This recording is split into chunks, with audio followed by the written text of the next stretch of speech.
Na kągi, tai sveikinuosi su visais susirinkus į antrąjį mūsų Forest 4.0 webinarą iš webinarų ciklo Forest 4 išmanūs sprendimai miškams. Tai šį kartą formatas kiek kitoks. Tai pradžiai paprašysiu mūsų vadovo Tomo tarti keletą įžanginių žodžių. Ir tada po truputį pereisime prie diskusijos, nes mes čia tokį kitokį formatą sugalvojom. Tai dar prieš įžangą paprašysiu tų bendrų taisyklių, kad tie, kas nekalba, jungti mikrofonus.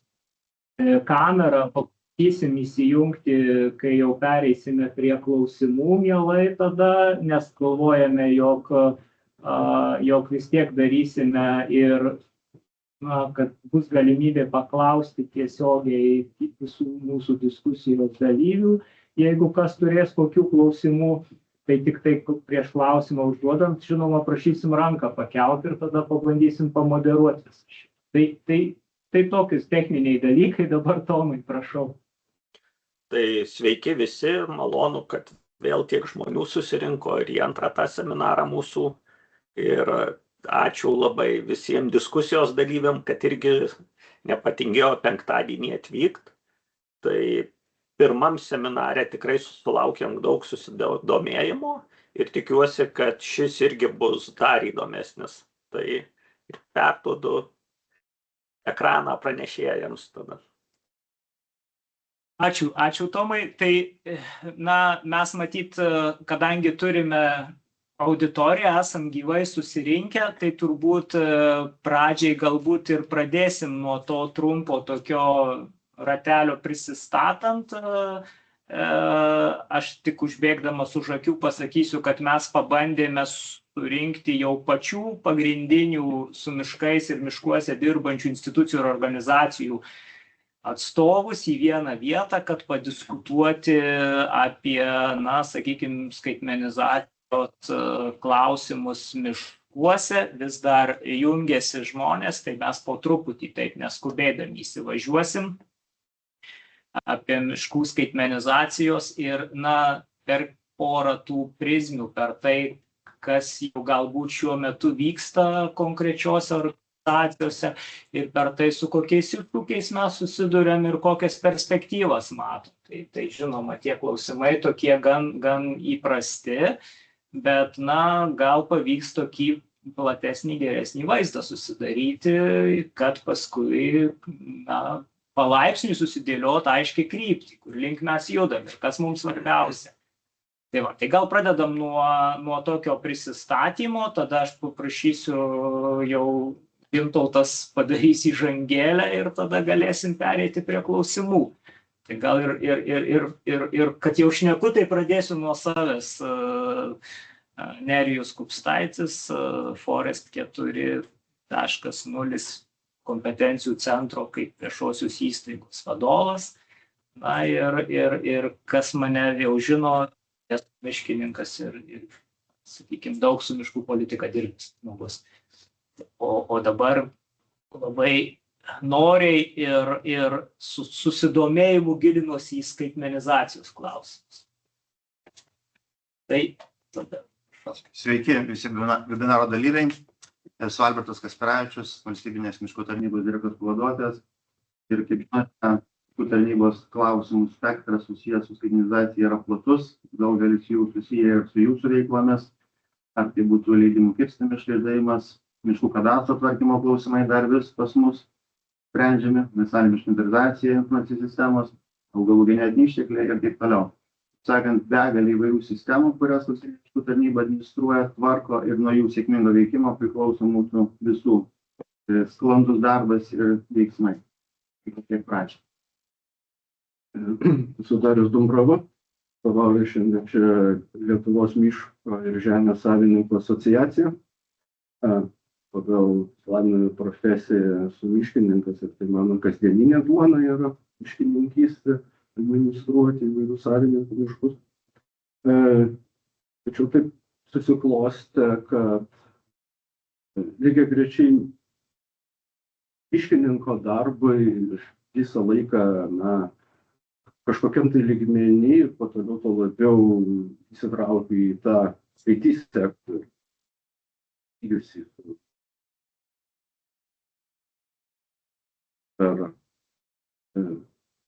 Labai ačiū, kad yra pakviesta tiek būti partneriu ir miško savininkų asociacija. Aš pakvietimą sudalyvauju čia, kad visi prisidėtų kuo galiu. Sveiki, esu Kęstutis Skridaila iš valstybinės urėdijos ir būnė atsakingas už inovacijas ir tvarią plėtrą. Tai ačiū organizatoriams už pakvietimą ir galimybę dalyvauti. Kolegoms irgi už tai, kad susėdom kartu padiskutuoti. Tai mūsų įmonėje skaitmenizacija ir pačios inovacijos irgi atsiejama dalis. Tai, kaip žinia, plačiau buvo diskutuota ir pristatinėta konferencijos metu, tai labai nesikartosiu, bet esminiai dalykai tai susiję tiesiogiai su miškininkystės veiklom, kaip pavyzdžiui nuo potvarkos, išteklių vertinimo, baigiant iki tų pačių medelynų modernizavimo, automatizacijos ir panašiai. Ir aišku, nepamirštant ir pačios miškininkystės metodų pažangesnių bei priežiūros, monitoringo ir pačių medienos galbūt tai apskaitos galimybių ir kontrolės. Sveiki, esu Marius Alenikovas, direktoriaus pavaduotojas Miškų instituto veiklą Lietuvos agrarinių miškų mokslo centras. Tai kaip mokslininkai, kaip instituto atstovas, tai aišku, tiek irgi skidama prie kolegų, kad padėjo šitą pakvietimą savo miškininkystės ekspertinės žinias apjungti ir eiti kartu į skaitmenizavimą. Labą dieną, esu Gintautas Mozgeris ir šioje diskusijoje aš tikiuosi atstovauti Vytauto Didžiojo universiteto miško mokslų katedrą, kadangi skaitmeninės technologijos, kai kurios su skaitmenizacija siejamos technologijos jau yra gerokai vyresnės ir už mane, kai kurios dar galbūt yra tik ateities perspektyva ir mūsų užduotis yra užtikrinti ir sudaryti sąlygas, kad studentas eitų koja kojon su pažanga, su technologijom, lygiai taip pat sudaryti prielaidas tam, kad tie kolegos, kurie neturėjo galimybės savo laiku gauti tų žinių ir kompetencijų, kad galėtų tas spragas užpildyti, keldami kvalifikaciją.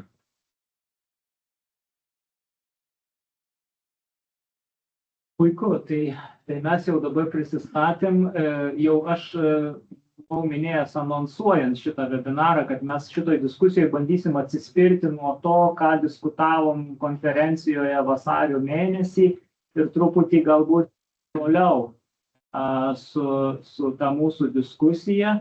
Tai pradžiai galbūt Gintautai truputėlį tą įžangėlę, mes čia už savęs turime tą skaidrę, ji tikriausiai nelabai matysis iš už ekrano, tai aš dar kartą pasidalinsiu, kad mes turėtume ir ekrane ją. Čia tokia kaip ir sintezė padaryta tų skaitmeninių technologijų, jau dabar nerodo. Tai gal pradės rodyti, bet esmė ta, kad Gintauto paprašysiu trumpai pristatyti ir tai bus tam tikrai įžanga į mūsų tą diskusiją. Savaime suprantama, yra neįmanoma aprėpti visų šių technologijų, kurios sprendžia skaitmenizaciją miškininkystėje. Čia jūs matote išvardintą daugybę jų, kurios, kaip jau, tarkime, kompiuteriai miškininkystėje buvo pusę amžiaus, turbūt reikėtų sakyti, bent jau Lietuvos sąlygomis, ar, tarkime, geografinės informacinės sistemos. Mano jaunystės prisiminimai yra siejami su šitais sprendimais. Čia tiesiog mes pabandėme ir kolegom, kad būtų galbūt lengviau pristatyti viziją ir diskutuoti perspektyvas, įvardinti sprendimus ar technologijas, kurios formuoja pagrindas ar sąlygas skaitmenizacijai miškininkystėje. Kai kurios technologijos, kaip kompiuteriai, duomenų bazių valdymo sistemos, tos pačios mano jau minėtos geografinės informacinės sistemos, kosminė navigacija, nuo 80-mečio naudojama, praktiškai tiek ir taikiems tikslams, nuotoliniai tyrimai ir sprendimų paramos sistemos, jos vienaip ar kitaip yra radusios savo vietą miškininkystėje, galbūt yra problemų, galbūt yra ir ateities plėtros perspektyvų įvairių, bet kitos technologijos šiandien ateina ir gali būti, kad jos beldžiasi, bet ir neprisibels į miškininkystę, tai kaip daiktų internetas, jutiklių tinklai, siekiant duomenis turėti apie miškų būklę, ekofiziologinę būklę, realių iš principo laikų, dirbtinis intelektas ir mašininis mokymas. Mes praeitoje konferencijoje diskutavome, ar dirbtinis intelektas pakeis miškininką. Ir Mariaus buvo, ko gero, pats stipriausias pastebėjimas, kad greičiausiai dirbtinis intelektas pakeis tą miškininką, kuris nemokės juo pasinaudoti.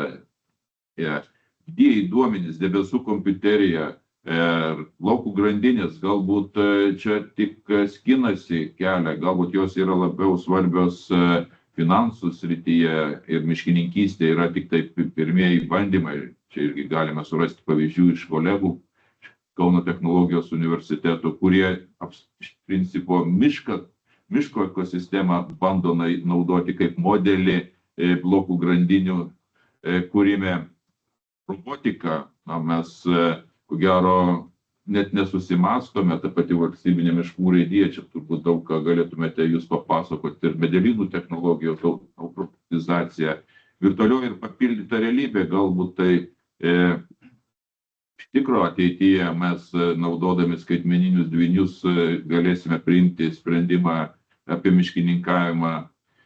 Yra daug jų ir aš manau, kad kiekvienai čia sėdinčiam kolegai, kiekviena institucija yra vienos svarbesnės, kitos mažiau galbūt aktualios, vienos labiau pažintos, kitos mažiau pažintos. Ir aš tai nenorėčiau užimti laiko, kalbėdamas apie šitos. Mes esame Forest 4 komanda parengęs skyrių vienoje monografijoje, kuri pasirodyti turi šiom dienom.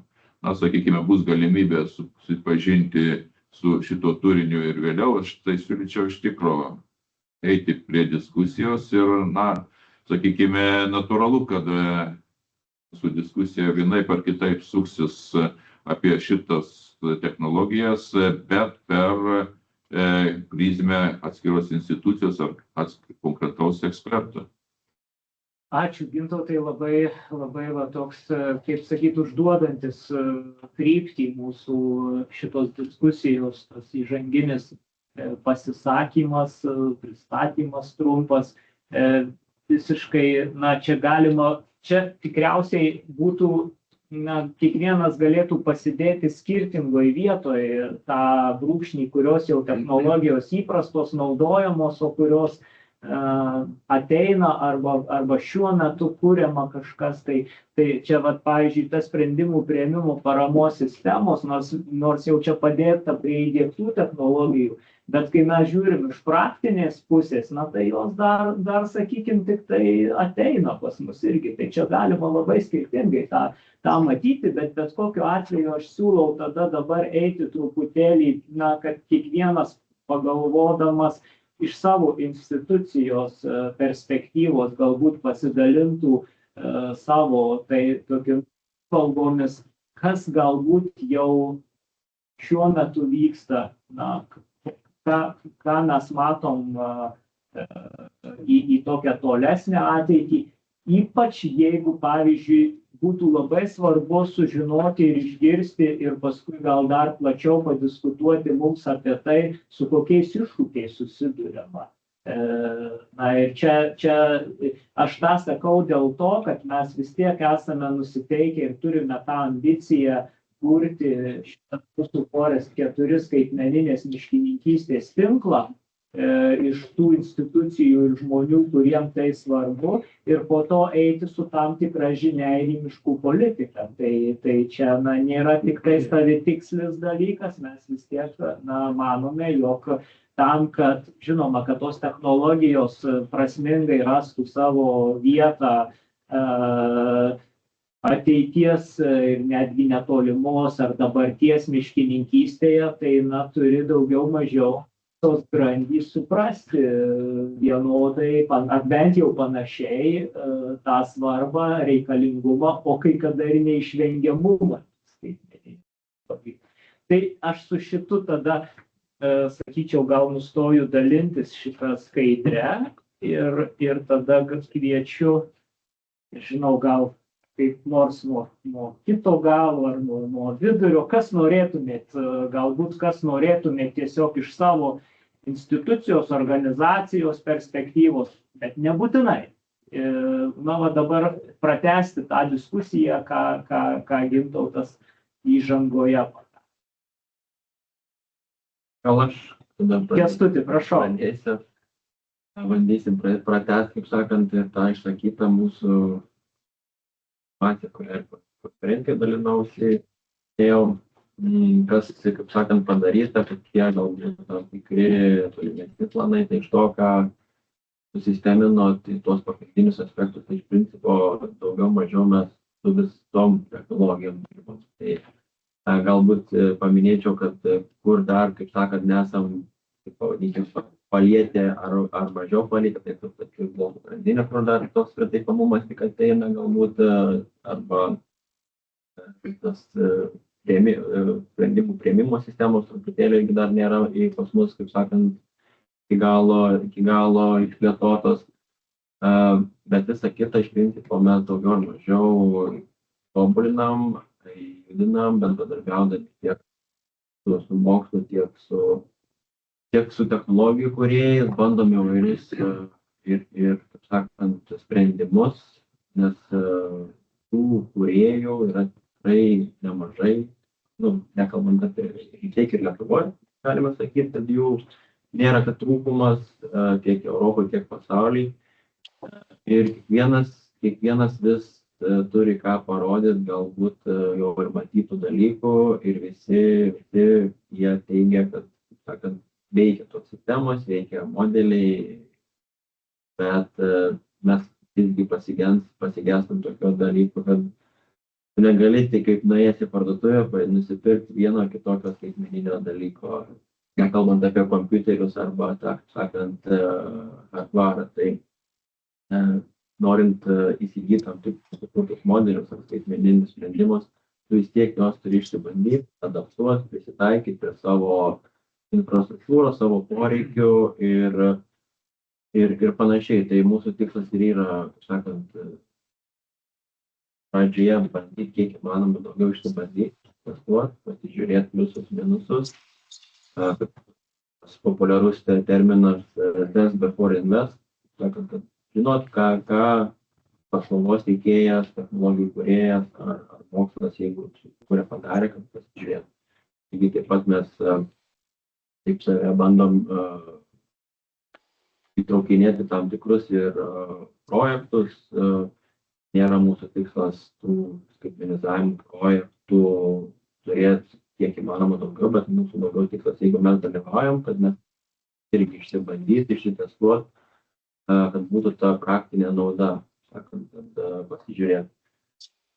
Bet kitas dalykas norėtųsi irgi, kad būtų tas tarp institucinis toks irgi bendras požiūris, bendras siekis, bendra, kaip sakant, pozicija, nes mūsų atveju mes, kaip sakant, irgi esam įpareigoti ir vienos iš pagrindinių pačių yra teikti informaciją, teikti duomenis, tiek į valstybinį kadastrą miškų, tiek į kitas informacinės sistemas ir turi būti užtikrinta, sakant, sinchronizacija, veikimas tarp skirtingų sistemų, kad būtų nepasitaikytų klaidų arba automatizavimas, kad laiku ateitų informacija ir panašiai. Tai mūsų, sakant, šitoje vietoje truputėlį irgi yra sudėtingumas, kad turim glaudžiai bendradarbiauti su kitom institucijom,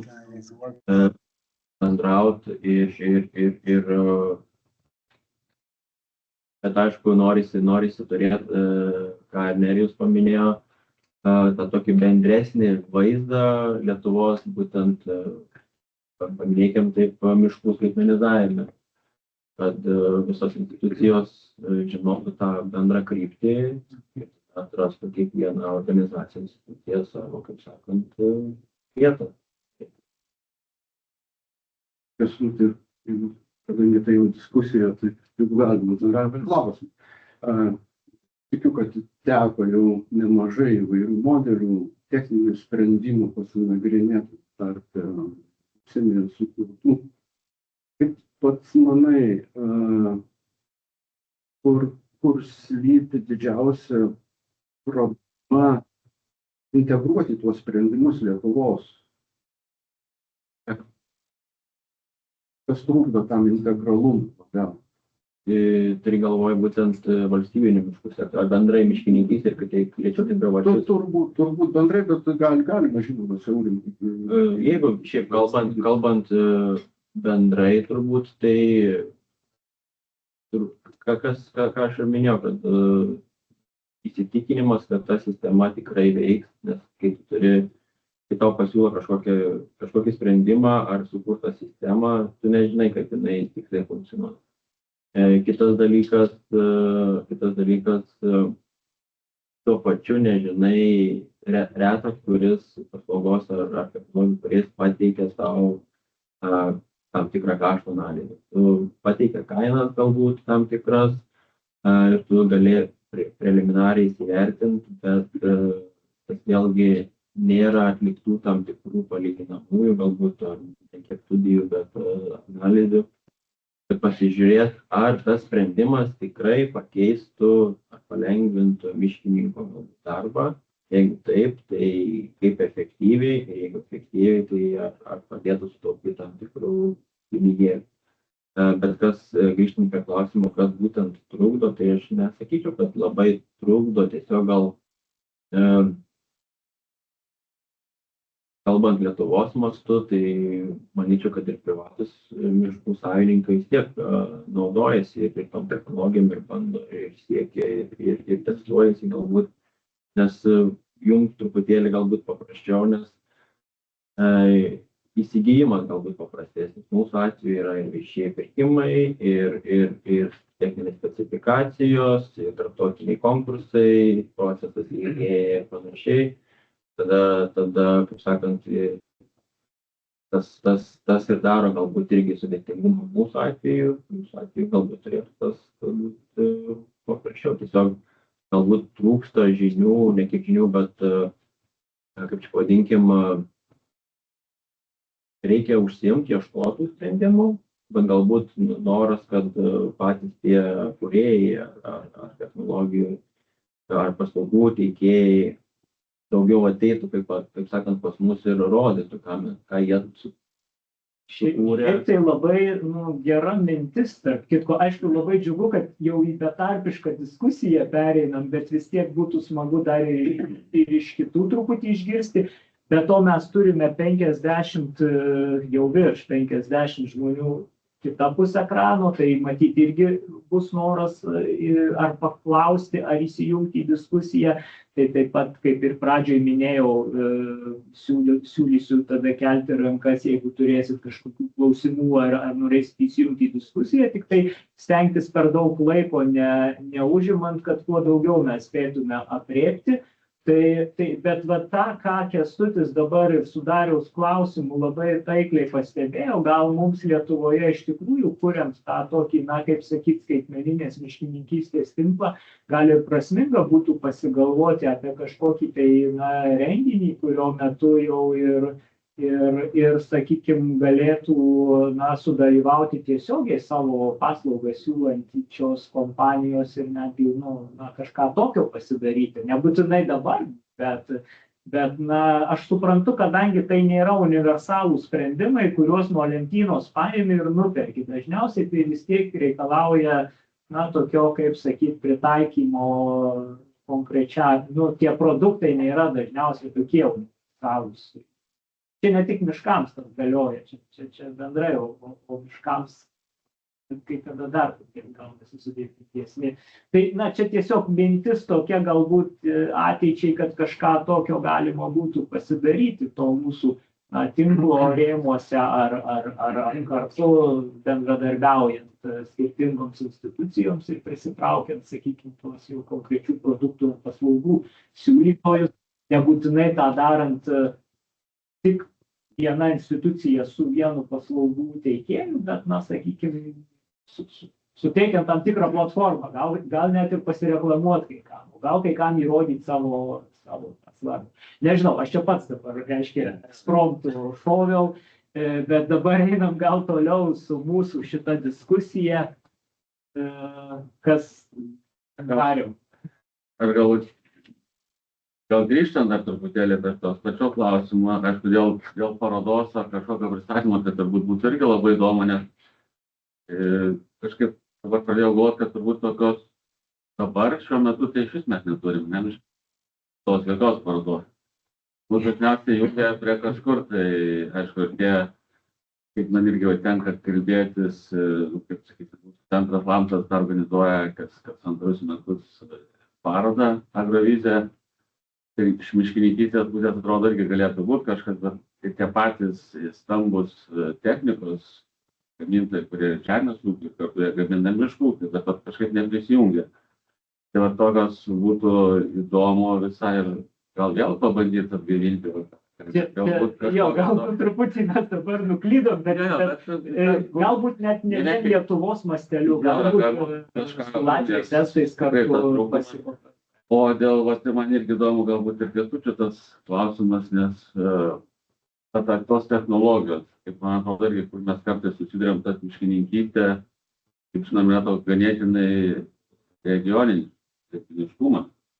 Ir tos technologijos, kurios kurtos kažkur tai ant jų duomenų, kiek tinkamų, kiek reikia tų naujų duomenų surinkti, pasikurtuoti, nekritikuoti. Tai prieš tas pavyzdys tos medkirtės, kur irgi komiškai buvo, švediški tie duomenys ir nelabai skaičia.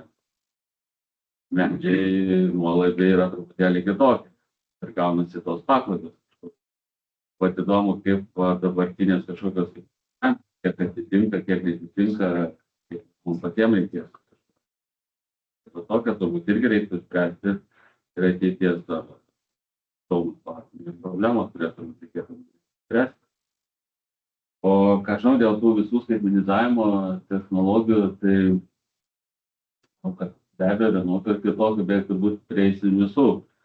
Nes irgi pagrindinis turbūt klausimas ir visur kalbam, kad žmogus miške, kiek jisai bus, kiek jų užteks, kiek sakyt, kiek darbo sąnaudos tenka dabar klausytis irgi yra, sakysim, tam tikros technologijos ir kaip kalbam su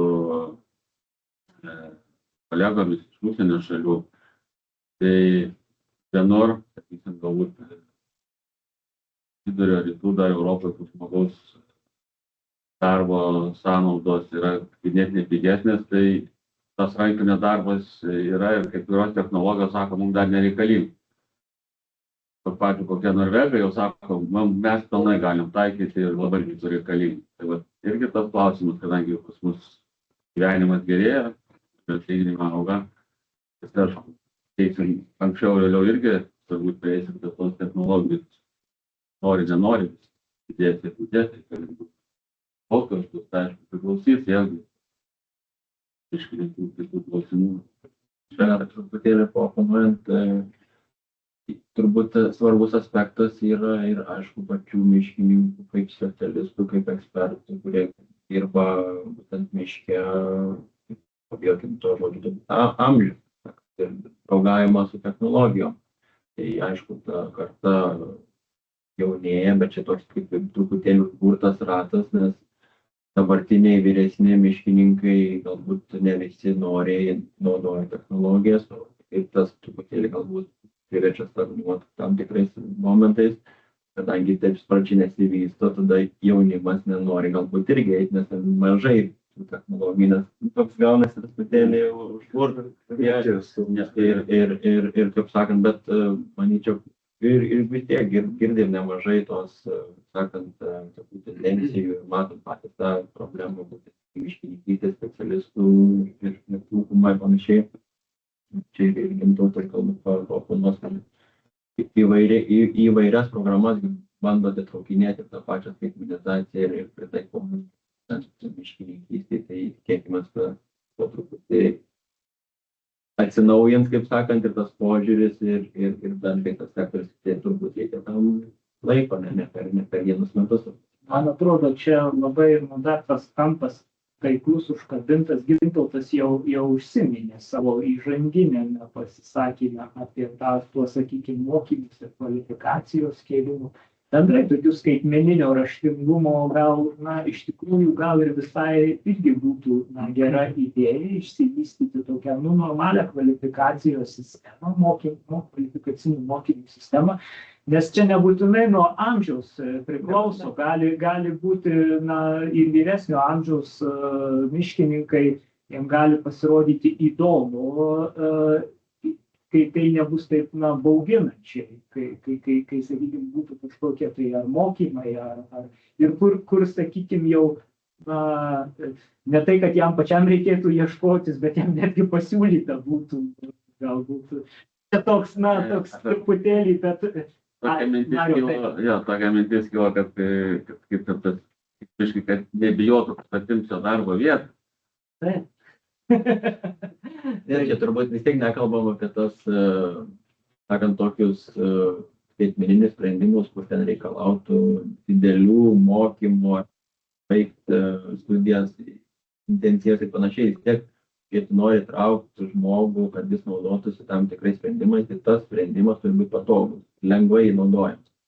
Reiškia, tiek ir vyresni, tiek jaunesni žmonės naudojasi telefonais.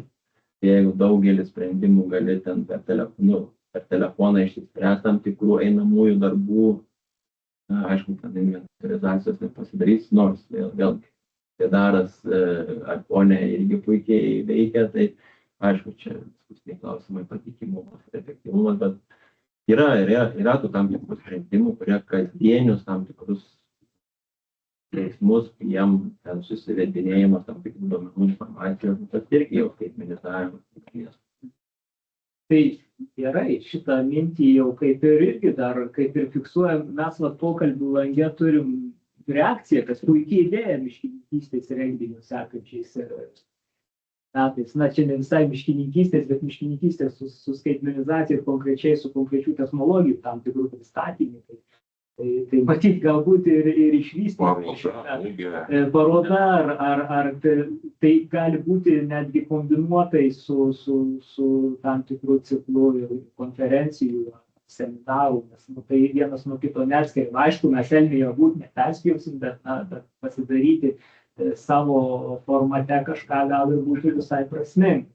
Tai čia tas kitas kampas, gal grįžau prie renginio, dar ir apie kvalifikaciją. Gal Gintautai tai truputį dėl tų, čia, kadangi iš abiejų pusių dabar gaunasi, sakoma, kad čia tų miškininkų mažai, iš kitos pusės bijoma, kad paskutinių atims darbą, toks truputį.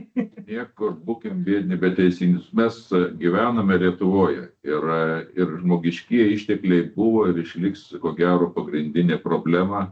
Pinigų, kaip jau gero pripažinkime, yra, arba jų rasti galima. Idėjų, kompetencijų, sakykime, irgi yra.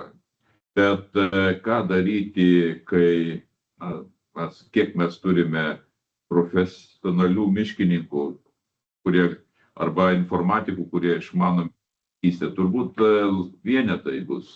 Ir aš prisiminiau vieną labai tokį, prieš galbūt kiek 10 metų mes pastebėjome, atlikome apklausą tokią, pabandėme pasižiūrėti, kiek karjeroje geoinformacinių sistemų kažkokios papildomos žinios prideda miškininkystės absolventui papildomų galimybių. Gavosi, kad nieko. Nes geras absolventas jis ir taip yra paklausus ir visiškai nebūtina turėti papildomų kompetencijų, kadangi yra didžiulis deficitas specialistų. Natūralu, kad mes irgi bandome galvoti, kad, tarkime, kitais metais yra didžiulė ambicija startuoti naują studijų programą skaitmeninė miškininkystė, kurioje būtų miškininko kompetencijos bandomos jungti su informacinių technologijų ekspertų kompetencijom ir kuri būtų orientuota, tai nekonkuruotų su miškininkystė, bet ji būtų papildoma programa ir į kurią bandytume pritraukti tame tarpe ir užsienio studentus. Kartu darom, nėra pasaulyje daug analogų, kaip tai padaryti, aš žinau, gerai veikiančią vieną, galbūt tik tai programą, bet tam, kad nereikia iš mūsų miškininkų padaryti informatikų, bet tas baimės nugalėti ar parodyti geriausius pavyzdžius, greičiausia užtenka labai paprastų ir galbūt ir neypatingai brangių sprendimų. Sureaguoti. Mane miškininkystė tuo ir žavi kaip taikomoji mokslo šaka. Kaip mokslas miškininkystė yra atvira bet kokiam siauresniam mokslo šakai, skaitant ir informacinės technologijas. Jeigu dabar matom, kad atėjo toks momentas, mums jų reikia, tai miškininkystė tikrai jas, aš manau, šios vėliau priims gan didelė apimtimi. Ir kadangi tai komoji pasikartosiu, šaka mokslo priima tokias, mokslo šakas, sakykime, pakankamai humanitarinė filosofija. Ir leisiu savo pafilosofuoti, tiek grįžtant prie Mariaus pastebėjimo, kuriuo nelabai norėčiau sutikti, tai kad mūsų miškininkystė, apskritai miškininkystė yra regioninė. Ypatingai kažkokiam lygmenį tai, bet tie regionai tikrai yra didesni už Lietuvą, už Pabaltijį ir didesni negu už kokį trečdalį Europos. Mano akimis, turim tas pačias medžių rūšis, tas pačias auginimo technologijas, išparuošos technologijos irgi analogiškos. Tiesiog turiu tokį jausmą, kad mes kažkaip tai save, netaikčiau žodžio susireikšminam, bet valstybių, kurios yra didelės lygmenys, užsidarom save į burbulus. Tada dar sunkiau, būnant mažiems ir dar užsidarant dar sunkiau, bet dar labai nori ir Albertas įsijungti į mūsų. Čia net sunku įsiterpti kolegų, reikia tik sulauktas eilės. Tai aš irgi pritardamas tom idėjom, kad reikia tų mūgių, paslaugų, reikia mokymų, kvalifikacijų, viso to reikia sutinku. Bet ko trūksta, gal ir mes tą diskusiją, kaip turėjome vasario 6 ar ne konferenciją, užbaigiam tuo, kad reikia miškų skaitmenizacijos strategijos, ar ne. Įsivaizduokit, tai mūgiai siūlys daug gražių visokių saldainiukų. Ir visi mes griebsimės nešime saldainiukus, o paskui mes jau galėsim suintegruoti, ar galėsim keisti informaciją, ką mes ten nuo to stalo pasiūlymų prisirinksime. Tai reikėtų strategijos, duomenų standartų, tą, ką mes baigėme teisinės konferencijos metu, ar ne. Ir tam reikėjo turbūt kažkokios komandos grupės, kuri būtent pakoordinuotų, pastrateguotų. Tokio kaip čia think tank dabar, ar ne, tokia toks dalykas. Čia terminas yra, kad kur susirenka specialistai strategiją ir diskutuoja, tai kokia mūsų kryptis, koks mūsų turėtų būti gysas, kokie sprendimai, kaip vieningas sistemas turime panašiai. Ir turėdami tą turbūt tose mūgėse įsirinksim teisingas prekes ir visi vienodai tada kursime, kad tie sprendimai būtų integralūs, o ne ten. Po to ieškotume, kaip daug viską suvienyti. Čia tarnyba dabar turi tą iššūkį ir problemą. daug sukurti įvairių sistemų ir kai reikia suintegruoti, keisti informaciją, mes sakome, kad nelabai galima keistis, arba reikia sukurti dar visokių modulių, kad ten sikeis galėtų. O dar grįžtant vis tiek norėčiau nuo to Gintauto parodyto technologijų sąrašo. Aš išsirinkau tą trečią, būtent artimo Gintautui, mano žinios ir mokslai prasidėjo nuo GIS technologijų. Pas Gintautą ir jos atrodė tada, kai pradėjau savo praktiką prieš maždaug 30 metų. Čia jau pradėjome miškotvarką taikyti, miškotvarkos institutas, sklypų išskyrimas, ribų nustatymas. Bet tik po daugiau negu 20 metų mes dabar GIS technologijas pradėjome aktyviai taikinti, teikiant paslaugą. Mes atvaizduojame sklypą, skaičiuojame statistikas, analizuojame, bet būtent, pavyzdžiui, kirtimų leidimų sistema. Tik 24 metais buvo įdiegta sistema, kurio tą GIS praktiškai taikom. Ir ką tai buvo specialistų. Anksčiau mūsų inspektorius išduodamas leidimą, jisai žiūrėdavo per 5 įvairias sistemas, lygindavo, vertindavo, ar ten yra lizdas, ar ten yra saugoma teritorija, ar ten kažkas yra. Dabar tos GIS technologijos jau mums leidimų sistema leidžia vienoje vietoje matyti viską. Va čia kaip tik diskutuojant, kolega sako, mūsų specialistai įgijo kaip šarvus. Dabar jie gali apsiginti nuo išvengti kažkokių klaidų ir jam sistema išmeta, kad čia yra saugoma teritorija, čia yra buveinė, čia yra kažkokia artima aplinka ir taip toliau. Na va tik tai šioje vietoje visos, ką atvėrė, toliau reikia tik tą informaciją ir sluoksnius surinkti ir turėti juos vandens telkinių apsauginės juostos, artima aplinka, kiti susistandarizuoti, susigysinti tą visą informaciją, kad mūsų specialistas priimdamas sprendimą, kuo mažiau abejotų ir padarytų teisingą sprendimą. Tai va, GIS technologijos tas etapas, kuris dabar tokį gavo praktinį paslaugų teikimą, praktinį pritaikymą. O toliau turbūt jau kalbam apie dronus, apie tą nuotolinį pritaikymą inventorizaciją, kuri brangi, kaštus turim ieškoti, kaip atpiginti inventorizaciją. Nuo toliau diskutuojam ir su miškotvarkos padaliniais projektavimas, kad dabar suprojektuoti kažką, kur gali naudoti, kaip gali naudoti ir kad nepadaryti klaidų, reikia vos dirbtinio intelekto, nes specialistui surasti, kur ten biržę išdėstyti, kaip nepadaryti pažeidimo, kaip sušlieti. Kažkada ieškojom sprendimą ir sakom, turbūt sudėtinga ir neįmanoma to, tik žmogus gali padaryti. Tai gal intelektų taikymas dabar leistų projektuoti, palengvinti jam tą gyvenimą ir surasti teisingiausią sprendimą, kuris ir nepadarytų pažeidimų ir būtų užtikrintas iš šiltnamio efekto kaupimas ir atkūrimas ir visos kitos mūsų šiuo metu keliamos problemos. Žinot, kol kas apie dirbtinį intelektą, mes atlikom seriją bandymų įvairaus lygio dirbtinių intelektų, bandydami apmokinti tą lietuviškąją miškotvarką. Dideliu lygiu, nekalbu apie urėdijos projektus, bet privačios valdos projektus, atsižvelgiant į kaimyninę situaciją. Nesėkmingai arba labai nesėkmingai. Toksai rezultatas yra.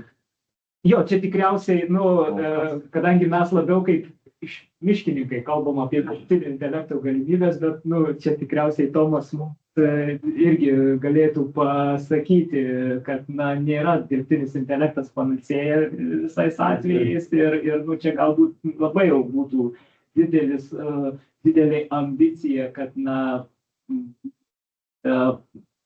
kaip sakyt, padarys be klaidų ir geriau už žmogų, tai čia, sakykime, tam tikrose užduotyse tai, bet toli gražu ne visur. Bet man ta mintis dėl strategijos ir dėl duomenų standartų, jinai matyti yra labai svarbi. Žinoma, mes su ta strategija, tai būtų gerai šiaip miškų politikos strateginę kryptį turėti Lietuvoje ir čia jau toks siauresnis būtų klausimas pačios skaitmenizacijos.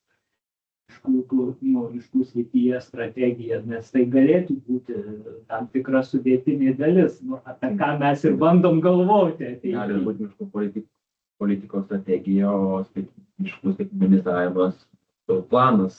Tai yra tam tikra dalis, aš suprantu, bet šiaip iš tikrųjų tai čia sudėtinga, nes kaip ir iš tikrųjų taip jau logiškai, tai pirmiausia, mes turėtume bendrą kryptį turėti, susitarti ir žinoti, kokių miškų ir kokio miškų sektoriaus mes norime matyti, turėti ateity.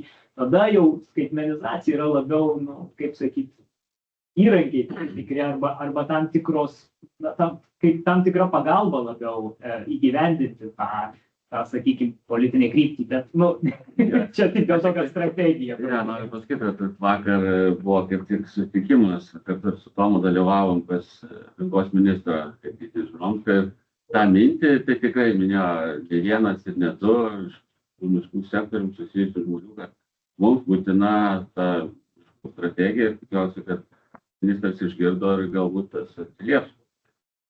Tai manau, kad tai reikia kartoti, mums nenustoti, nes strategija baigėsi jau kažkiek. Taip. O tas organizacijas irgi labai pritariu Aivartui, kad pas mus daug atvejų visose nebūtinai čia miškininkystė, bet kaip matom, būna, kad kažkokios įstaigos turi lėšų, tai gal susigalvoja kažką nusipirkti, įsigyti, sekantį vėl kažką ir tada tas sujungimas tampa toks, kad tu prisipirk kažkokių vienokių technologijų, kitokių ir apjungimas, tai ta strategija tikrai, kur mes einam, turėtų būti, to duomenų standartus, tom, kad nebūtų kažkokių lėšų švaistymas, tingai dirbti. Nes čia ir kyla toksai pusiau retorinis klausimas, tai ką mes čia darom, tas skaitmenizacija, mes pritaikom kažkokį produktą, jį sukūrėm produktą, ar galbūt mes galim prisitaikyti patys prie jau sukurtų produktų ir tuo pačiu sutaupydami tiek privatus sektorius, tiek valstybinis begalę lėšų. Tomas nori. Tomas, prašau, Tomai, tada sureaguoti čia į tą. Aš tiesiog norėjau irgi šiek tiek ir pritarti ir pakomentuoti dėl tų būtent skaitmeninio kampo, nes vis tiek kas turbūt svarbu, kas labai gerai, kad paminėta, pirmiausia, tu turėti ne tiesiog tikslus kažkokius, ką tu nori gero padarytam sektoriui. O skaitmenizavimas yra įrankis, kaip tą gėrį pasiekti. Tai aišku, jeigu tu neturi tikslų, neturi strategijos, tai tas skaitmenizavimas tu bile ko ir pridarysi tada greičiausia. Tai ta mintis, kad paimt, susidėliot, kur pas mus problemos, ką mes norim įspręsti. Ir tada žiūrėti. Ir labai gerai, kad paminėta, kad taip yra tų sprendimų egzistuojančių, bet dažniausiai nėra taip, kad jie labai lengvai persikelia tie sprendimai.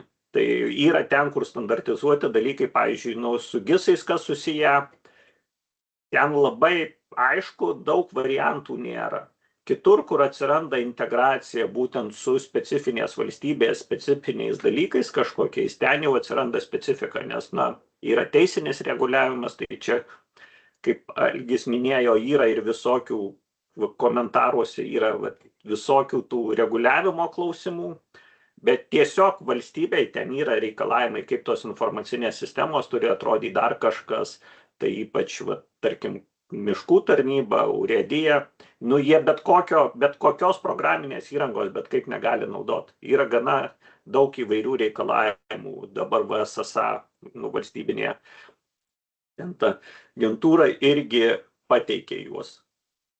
Bet vis tiek turbūt svarbiausia, bet kokį tuos dirbtinio intelekto programinės įrangos dalykus kuriant ir taikant, reikia sugalvoti, tai ką mums tai duos ir kaip tai įsipiešia į tą bendrą paveikslą.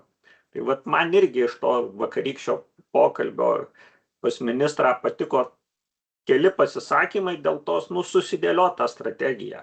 Nėra ten tokio didelio kosmoso. Ir ją paskui gali, jei matai, kad labai prasilenkia, tada grįžti ir keiti, kaip mes dabar dirbtinio intelekto strategija, kur buvo sudėliota, dabar kaip tik vyksta jos atnaujinimas, pakeitimas, tai taip pat gali būti ir su visom kitom strategijom. Ačiū Tomai. Algis Gaižutis porą labai taiklių įrašų pokalbių lange padarė. Algi, ar galėtumei, žodžiu, prisijungti prie mūsų diskusijos? Jeigu galėtumei, tai labai kviestume. Jeigu ne, tai bandysiu aš įgarsinti. Jau matau. Taip, Algi, prašau. Sveiki kolegos, ačiū už diskusiją, tikrai naudinga ir reikalinga ir tikiuosi, kad jūsų žodis eis į dangų ir žodžio ne tik tai išnyks, bet dabar pats laikas realizuot, kadangi esminiai sprendimai yra ir dėl taisyklių, ir strategijos, ir įstatymo, tai labai svarbi ta diskusija. Tai vienas tas dalykas. Mes čia šnekam apie skaitmenizaciją, bet jinai atsimuša į labai elementarią biurokratinę logiką. Visos taisyklės dabar galiojančios pritaikytos tam laikui, kai dar nebuvo skaitmenizacijos įrankių ir biurokratai, Neriau, puikiai žinai, arba Albertai nenori keistų taisyklių, baiminasi ir tas procesas tampa atgrasus. Tai čia yra labai didelė kliūtis, kurią reikia spręsti bendrom pajėgom.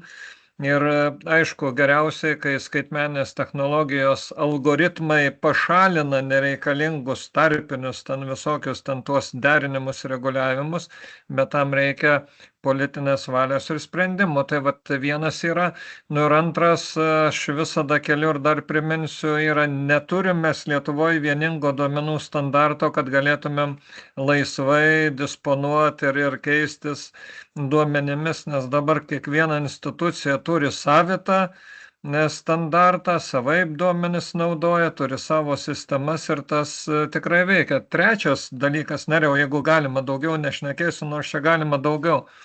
Bet mum labai dabar vakar šnekėjo daug kas apie biudžetą, mum reikia kelt klausimą norint skaitmenizacijos, kad iš bendrųjų miškų ūkio reikmių programos, kurios dabar tik labai nedidelė dalis grįžta atgal miškų reikmėm, būtų pilnai išnaudojama. Ir išnaudojama būtent tokiem dalykam infrastruktūrai ir nuolatiniam duomenų rinkimui stebėjimui. Nes lidaro, dronų sistemos kitos, kurios nuolat fiksuotų miškų duomenis ir jie taptų prieinami per atitinkamą infrastruktūrą.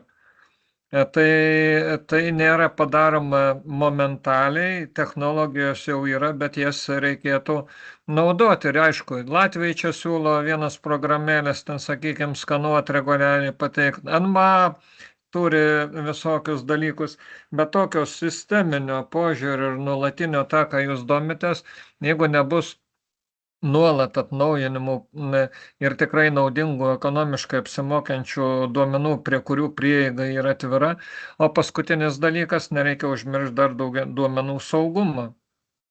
Nes yra ir privatus duomenys, ir tas balansas, tai va čia šnekant apie skaitmenizaciją, bendras iššūkis, kas ir kokiu lygiu prieina prie duomenų, tai iš tiesų šito nereikia užmiršti. Šiaip labai dėkui už diskusiją, jeigu dar nebus daugiau norinčių, tai čia daug apie ką galima pašnekėti, bet perspektyvos vienareikšmiškai mes turime eiti skaitmenizacijos linkme. Ačiū. Labai gerai, ačiū Algi.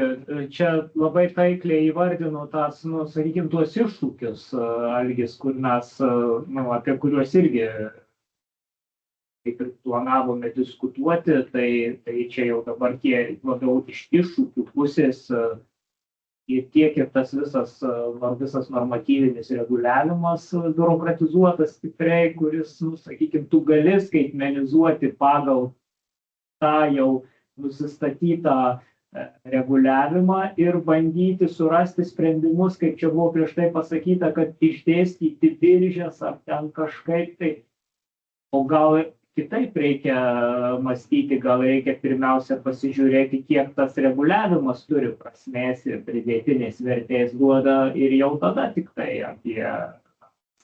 Tai čia, sakykime, yra ta diskusija, kur mes čia kituose formatuose dažnai akcentuojam, tai yra tas mūsų visas kontrolė ir komandavimu paremtas miškų valdymo visa sistema, sakykime, tai, kuri ten neleidžia kažkokių alternatyvių sprendimų ir iš vienos pusės arba universalūs, labai universalūs tie modeliai tokie, kur suprimityvinti jie, tada neatliepia jau nei tų įvairėjančių poreikių, nei tenais tų iššūkių, kuriuos mums ten ar klimato kaita, ar bioįvairovės nykimas ar kiti procesai prašosi, kad atsirastų kažkokius alternatyvūs sprendimai, bet jie neranda savo kelio.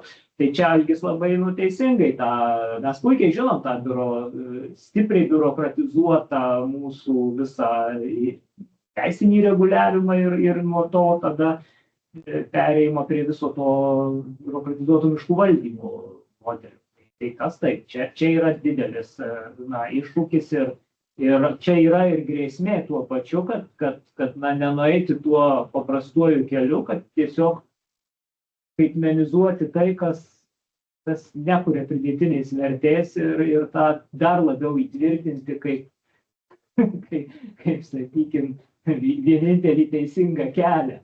Tai čia yra tų grėsmių ir iššūkių. Žinoma, labai ta taikli pastaba dėl finansų naudojimų. Žinoma, bendrų miško reikmių programa ten labai nedideli pinigai, bet tikrai būtų gerai, kad jie prasmingiau būtų panaudojami. Tai čia tikrai yra.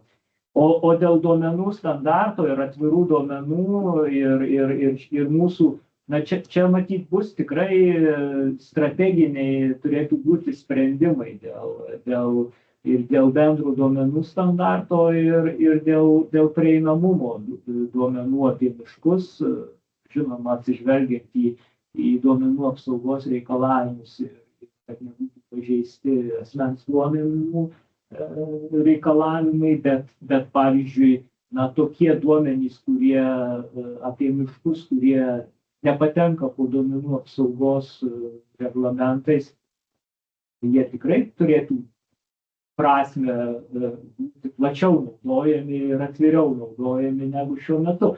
O čia matyt reikėtų tada jau pereiti prie tų konkretesnių projektų, kurie arba po truputį jau vystomi Lietuvoje, arba jų užuomazgos tam tikros yra, kurie, sakykime, prie kai kurių ir mes prisidedame, kurie po truputį turėtų vesti link kokybiškai naujos informacijos apie miškus sistemus.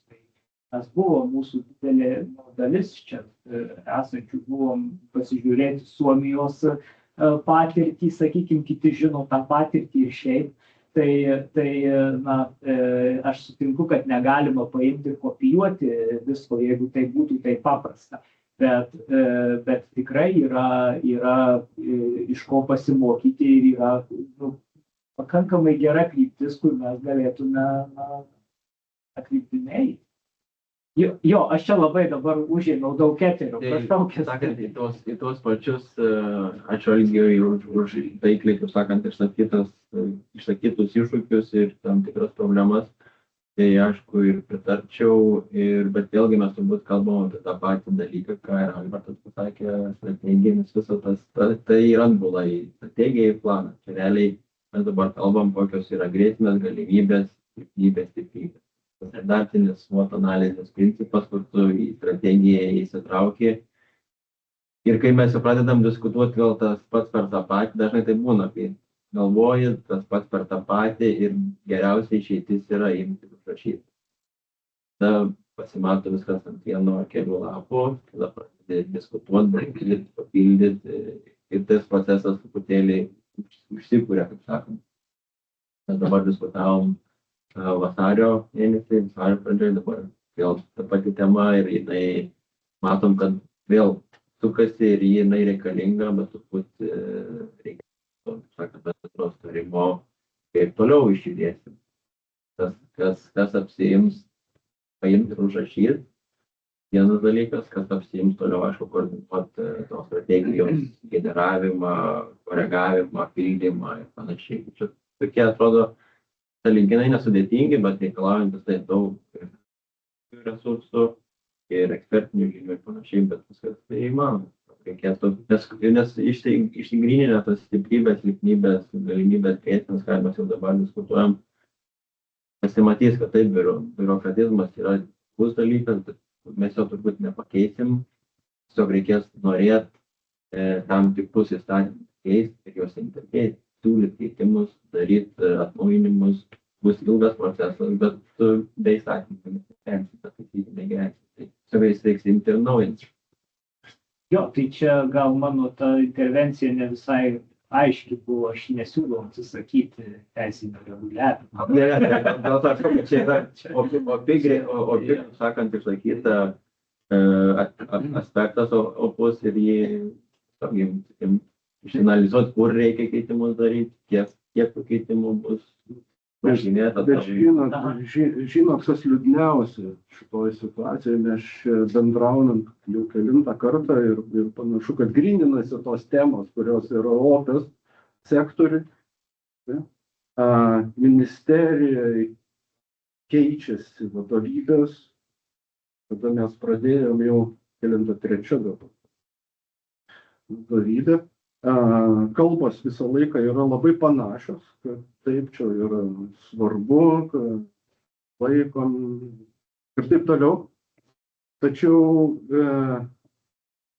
veiksmai šios ministerijos, plius kai kurių įmonių, įstaigų pavaldžių ministerijai, tie veiksmai, viskas juda į priešingą pusę iš tiesų, kai prieinam iki tokių sumanimų, kad miškų kadastro tvarkytojo kažkokį tai neefektyvumą ir per tą neefektyvumą patiriamus perteklines išlaidas, imti ir perkelt informacijos teikėjai. Tokia idėja apmokestinti duomenų pateikimą į miškų kadastrą. Nesigilinant į jau teisėkūros principus, šiaip tiesiog skamba absurdiškai.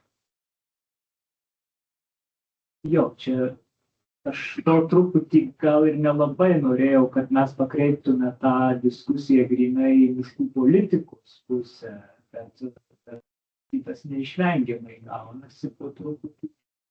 Mes to negalim išvengti. Bet čia ką ir Tomas minėjo, visos strategijos yra koreguojamos, atnaujinamos. Kai nėra į ką pasižiūrėti. Čia iš tikrųjų tai, aišku, aš neturėčiau dabar kažkaip kalbėti ministerijos vardu, kad mes turėtume sulaukti, sakykime, mes vis laukiam. Dabar šitam momente turėtume tikriausiai sulaukti tam už miškus atsakingo viceministro, kuris galbūt galėtų, norėtų ir turėtų parodyti kažkokią tai lyderystę. Tai čia galbūt, tas, kas kalbama, kad aš esu irgi girdėjęs tuos į tam tikrus pažadus sugrįžti prie miškų strategijos, bet bendrai, prie neskaitmenizacijos, bet bendrai. Aš matau skaitmenizacijos, tą miškų skaitmenizacijos strategiją kaip sudėtinę dalį, arba kaip, sakykime, jau tą, antrinį dalyką, bet vis tiek prie miškų politikos strateginio dokumentų, sakykime, taip, sugrįžti. Tai kai tas sugrįžimas prie diskusijų įvyktų, kokiais formų įvyktų, aš manau, mes turėtume būti aktyvūs. Tiek iš savo institucijų pusės, bet tiek ir bendrai nuo mūsų šito, sakykime, tinklo, kurį mes matome kurti. Tai aš taip, tikiuosi, kad po naujų metų prasidės. Čia tikriausiai neįsitrauks į mūsų diskusiją dabar iš aplinkos ministerijos, bet čia tiesiog matyt, kur yra sprendimai ne nuo mūsų priklausantis, tai ne nuo mūsų priklausantis, bet kur mes galim daryti įtaką, tai manau, kad ir turėtume. O kad reikia tą užsirašyti juodu ant balto ir transliuoti, man atrodo, kad Gintautas pradžioje paminėjo, kad mes iš tos jau vasario mėnesio konferencijos, iš jos rezultatų turime tam tikrą mokslinę publikaciją, kur yra susintetinta jau ta didelė dalis to, ką mes čia dabar ir diskutuojam. tai dar nėra publikuota šiuo metu, todėl mes dar nenorim ir negalim juodu ant balto tą sakyti, rodyti, bet mes dabar vis tiek diskutuojam apie tai. Tai nėra taip, kad visiškai neužrašyta būtų, yra užrašyta ir tai galės būti pagrindu toliau vystyti ne tik diskusiją, bet ir konkrečius pasiūlymus.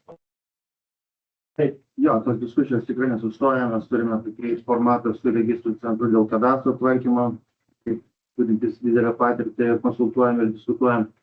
Bet va čia kartais tie ginčiai tokie atsiranda, žinot, pavyzdžiui, linija objektai. Visiems žinoma, kad ar keliai, grioviai yra registruojami kaip linija, miškų kadastre, vėliau išskaičiuojama, kaip tas plotas kokių žemai. Ir aišku, mes kaip tarnyba matome, kad turėtų poligonas, formuojamas kaip poligonas, tai yra miško žemė, objektas, kelias, turinti savo poligoninį plotą.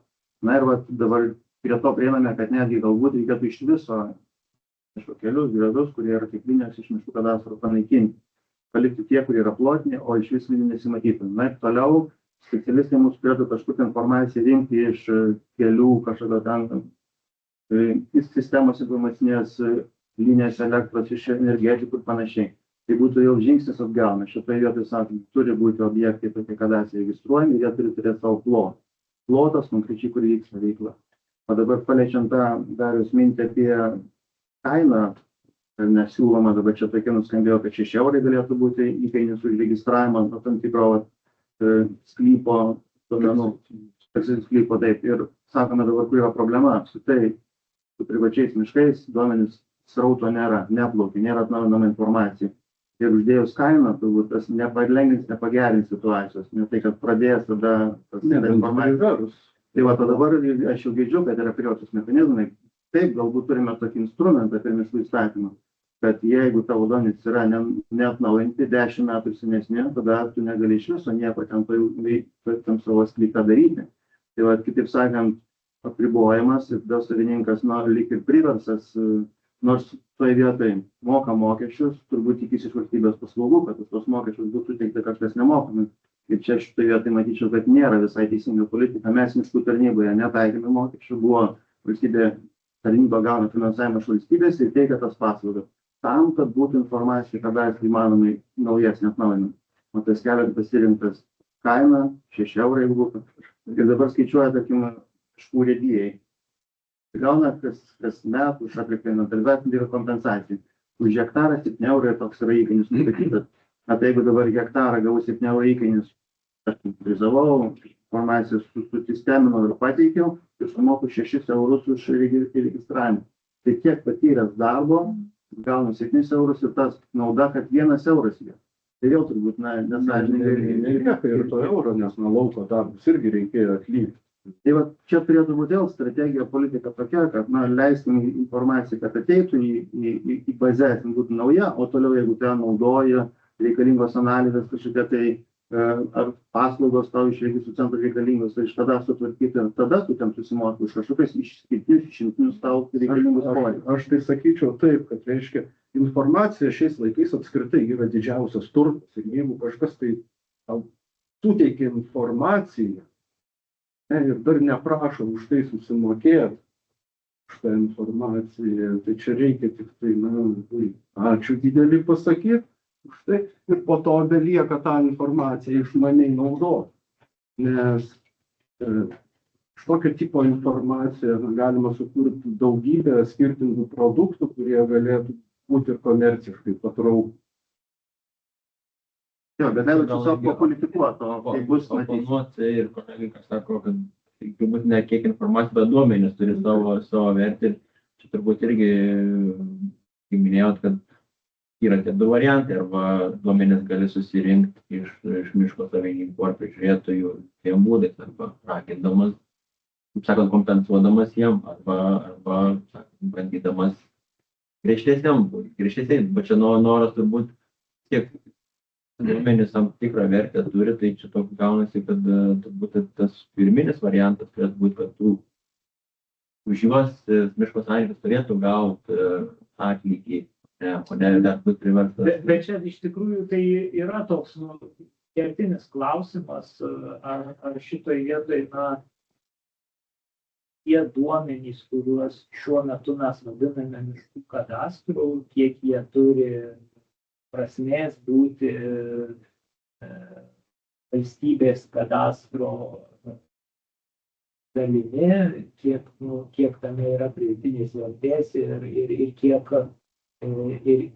iš tikrųjų tai kadastras savo pradžioje jis net nebuvo kaip kadastras kurtas, kaip potvarkos duomenų sistema, po to jį pavirto į valstybės kadastrą ir dabar mes jau nebekeliam klausimų, kiek tai yra svarbu kaip valstybės kadastro duomenys, kiek turėtų būti duomenų kaip valstybės kadastro duomenys, o kiek kaip, sakykime, kažkokius tai ūkinės veiklos planavimo ar jos vykdymo ir aptarnavimo.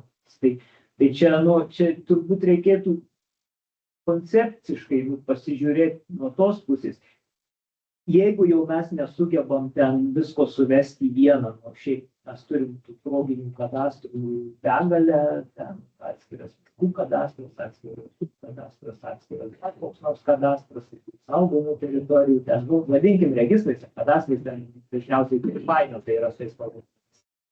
Bet jeigu jau neturim, aš suprantu, kad yra ta ambicija turėti vieningą sistemą, nes dabar tai mes visada, taip ir jeigu mes miškų kadastro pagrindu turime taksacinius, o ne valdų ribas, tai irgi mes paskui turim konfliktą su visais kitais kadastrais.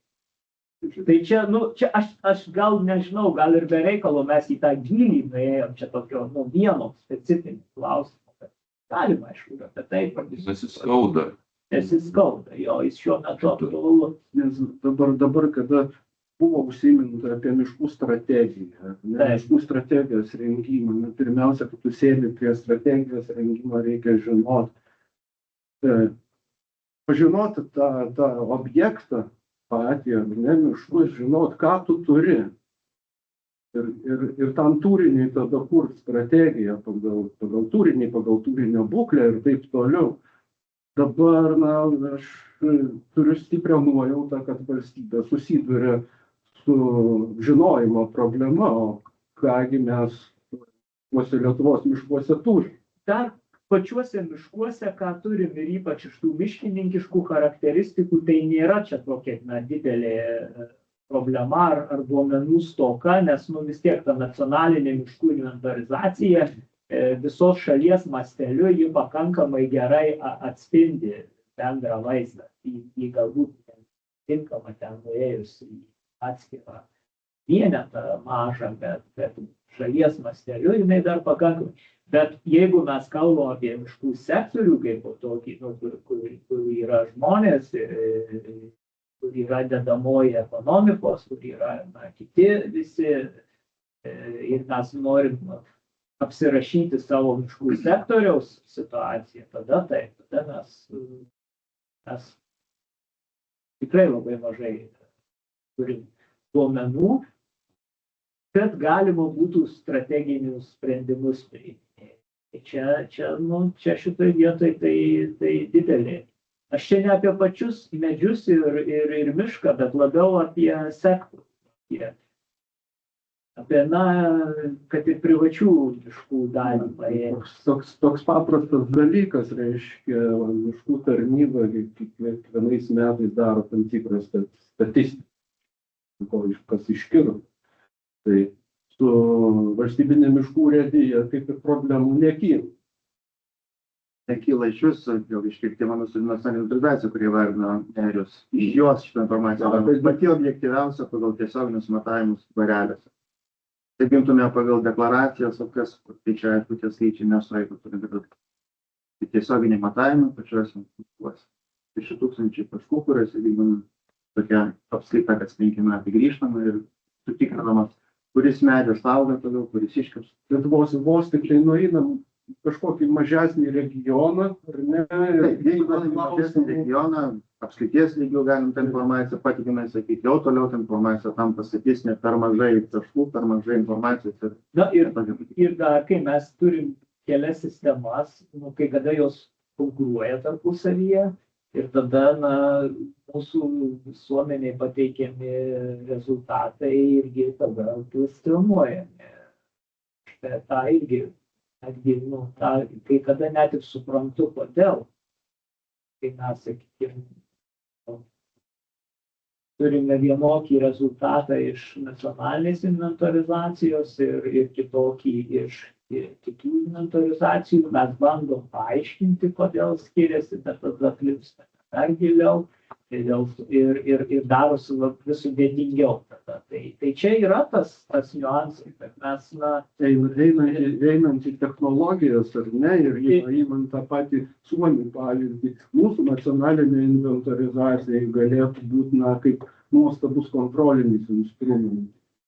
Bet tai čia į toj didelėje ateities ambicijoje galbūt ir yra mintis, kad ta sistema turėtų labiau vieną ant sakykime, vienos metodikos suktis ir duoti rezultatą tokį.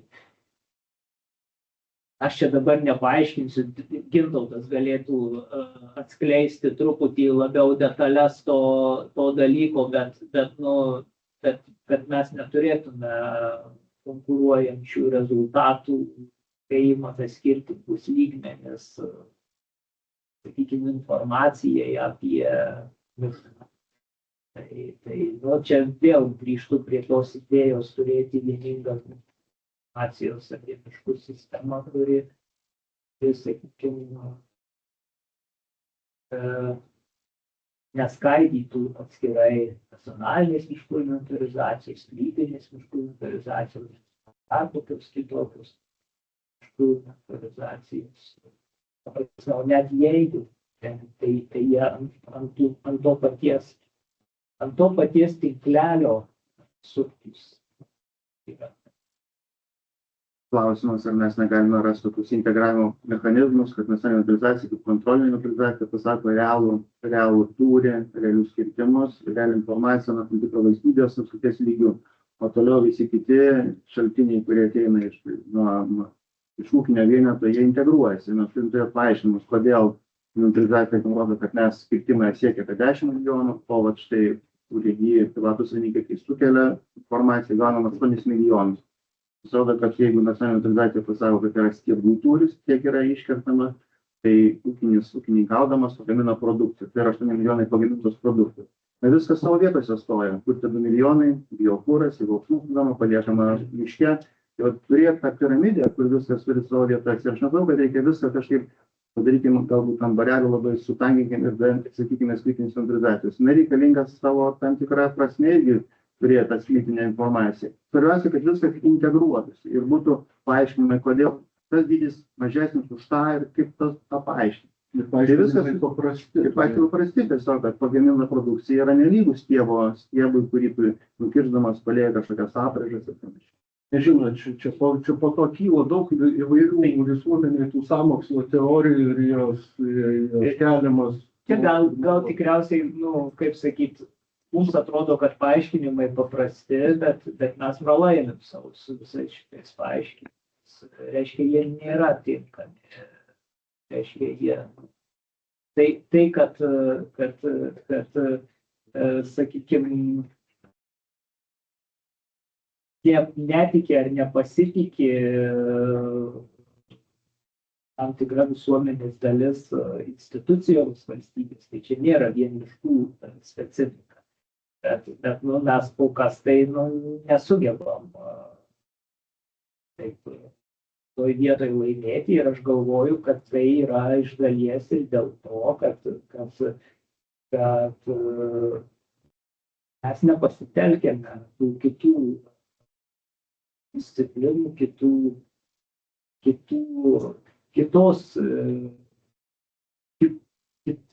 kitų sričių ekspertų, kurie leistų pamatyti tą iš kitos pusės dėžės vaizdą.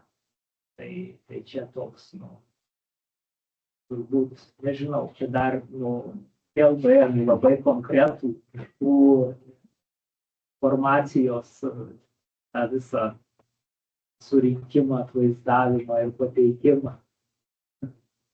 Kaip sakyt, mes gal esam labai irgi tokiam burbule. Sakyt, kai kalbamės tarpusai, mums viskas aišku.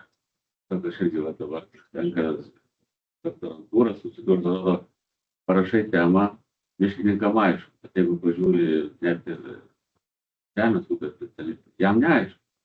Jis truputį skiriasi tas. O komunikacijos specialistai mums paaiškintų, kokią mes čia žinią skaičių. Ne, tai mes skaičiuojam transliuojam 5 konkuruojančius skaičius. Užtenka į 2. Tai kartais net nereikia ieškoti eksperto, kuris paaiškintų, lieka pasinaudota technologija ir dirbtinis intelektas labai gražiai čia GPT ir kita sistema paaiškina, kas yra.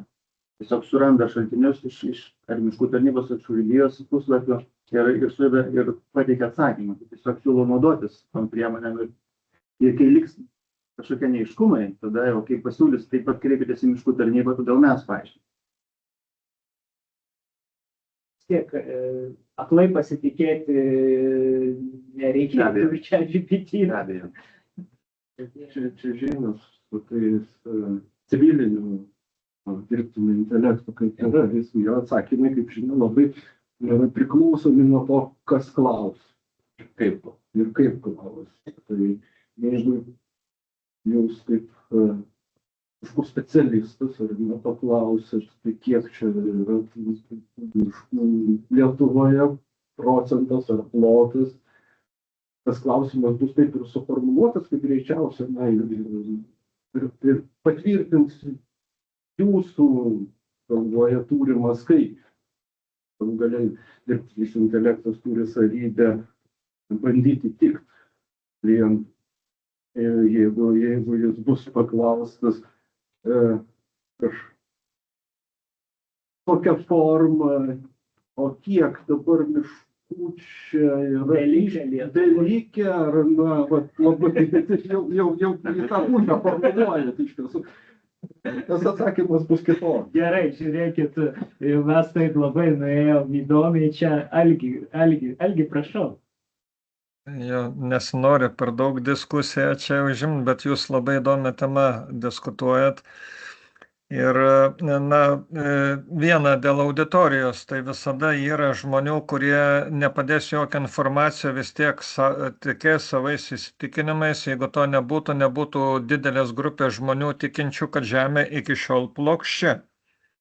Tai yra tokių, reikia pripažinti, bet reikia matyti orientuotis į tuos žmonės, kurie klauso argumentų, gilinasi, domisi. Ir kodėl pakėliau ranką? Valstybinė miškų tarnyba turi gerą praktiką tokią pateikti informaciją suprantamai paneigiant vyraujančius mitus. Bet jinai nukišta kažkur, paslėpta ir šitą nežinantis, kad tai yra, nelabai ten nerasi. Aš tai siūlyčiau iš šito išdavoj pasinaudojant technologijom ir Tomas čia gal dar prisijungęs tikrai patvirtins kaip komunikacijos guru, reikėtų padaryti kažkokią elektroninę formą atskirą portalą ar svetainę arba kažkokią paskyrą, kur būtent suprantamai, aiškiai ir gal remiantis valstybinės miškų tarnybos autoritetų pateikti pagrindinius skaičius ir duomenis apie miškus tokia visuomeniai suprantama elementaria kalba, vizualiai, kaip gerbiamas Albertas moka savo prezentacijose, bet labai suprantamai, nekomplikuotai, aiškiai pateikiant esminius skaičius, dėl kurių visi sutarė. O jūs kaip kompetencijos centras galėtumėt tą tiesiog tuos keletą skaičių išgryninti, pateikti, bet tai reikėtų ne kažkur paslėpta tarp kitų, bet gal aš tai siūlyčiau iš vis atskirą tokį šaltinį padaryti, labai lengvai prieinamą, labai lengvai surandamą ir kad mes visi galėtumėm remtis.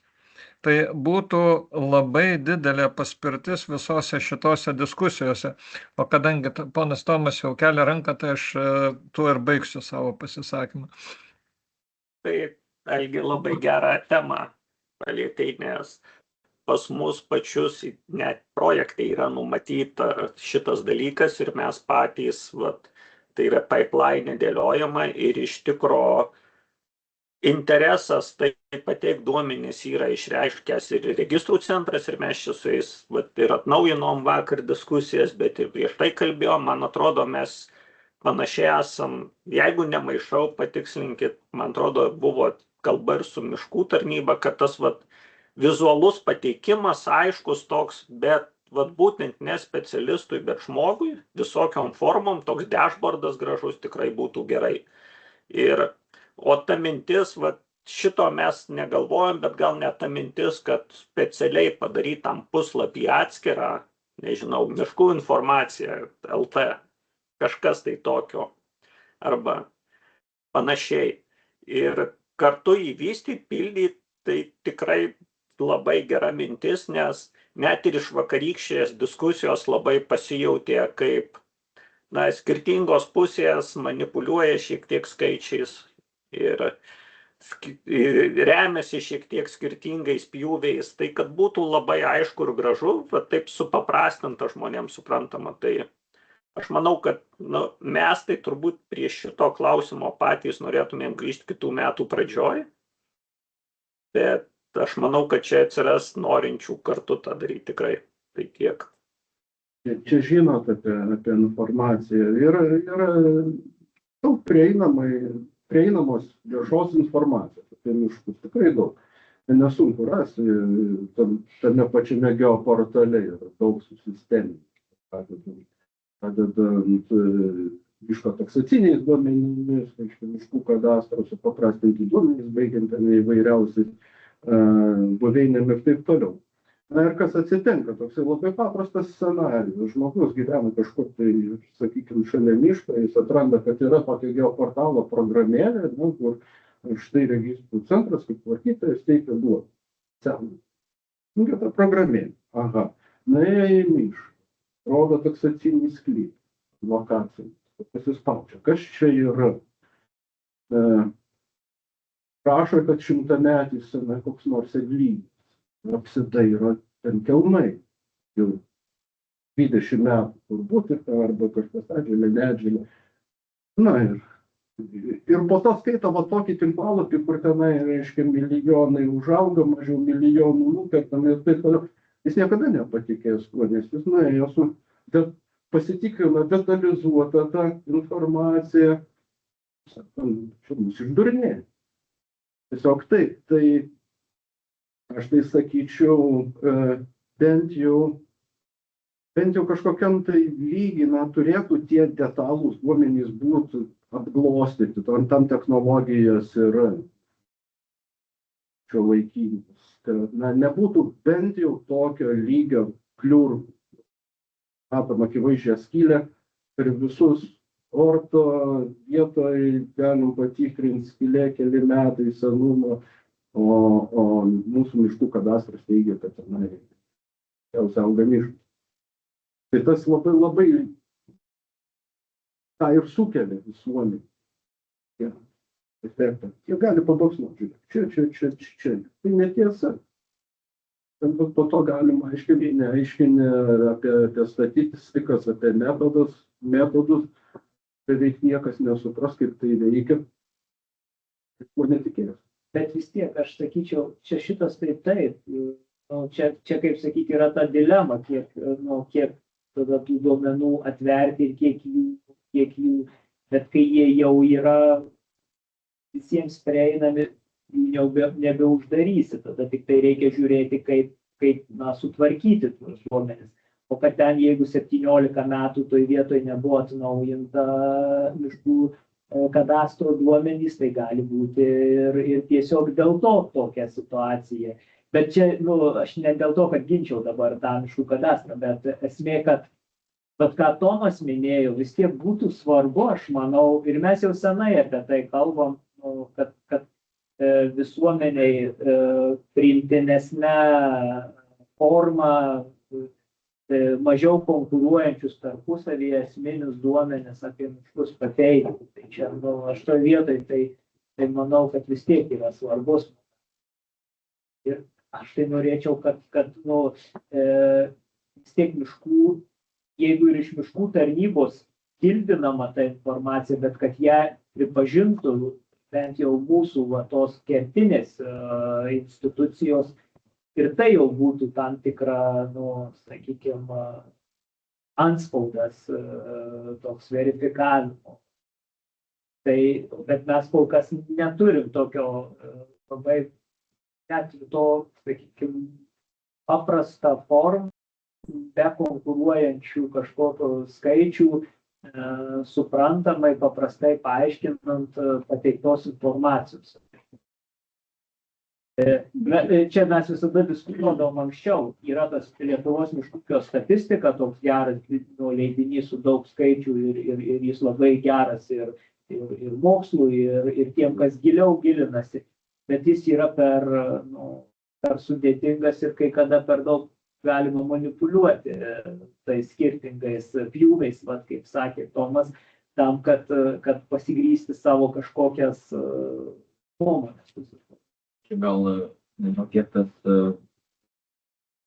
naudinga, bet apjungiant visą tą, ką sakot, tos statistinius duomenis, kurie parodytų tiesiog bendrinę situaciją apie Lietuvos miškus, tai tikrai turbūt reikalinga ir naudinga būtų suprantama kalba ir nurodytais šaltiniais, iš kur tie skaičiai ir panašiai, bet turbūt lygiai taip pat reikalinga informacija, kad žmogus atidaręs tos statistinius duomenis būtų galimybė juos matyti, ne kiek matyti, bet šalia būtų ir žemėlapis, kuriame jis nuėjęs galėtų galimybę išsakyti jam nuogąstavimus. Žiūrėkit, jūs sakot, aš matau, kad ten yra kažkas jau ne taip, ir tada galbūt trečia galimybė užduoti klausimą ir kažkas jį atsakytų, kad jam būtų argumentas, bet čia toks užsivėlimas į didelį mechanizmą ir čia jau toks. Iš tiesų, netgi jau šiuo metu Lietuvoje yra dalinai naudojama ta technologijos ir, sakykime, kirtavietės identifikavimo, aplinkos apsaugos departamentas naudojasi, vėl duomenys. Bet tas jų identifikuotos kirtavietės, aš nežinau, ar jos kur nors nugula. Tas nugula ir pas mus, 21-20 metų yra pasirinktas sluoksnis, 24 informacija, dabar nepasisik turėtų būti paskelbta ir dabar yra daroma aplinkos apsaugos departamento 22-23 metų informacija, 25 aktualiausia bus. Tai kai tik bus baigti darbai, mes ją pas ją publikuosime MGIS, miškų GIS žemėlapį. Būtų dešifravimo nuo 20 metų. Bet tai valstybės miškų kadastrą niekaip neįtakoja, nes mes manome, kad atnaujant kadastrą pagal tai nėra korektiška. Yra atpažįstama maždaug 90% biržų, dalis biržų net per mažos ar ten išskiriamos, nėra ir jų ribos nėra kadastrinio tikslumo.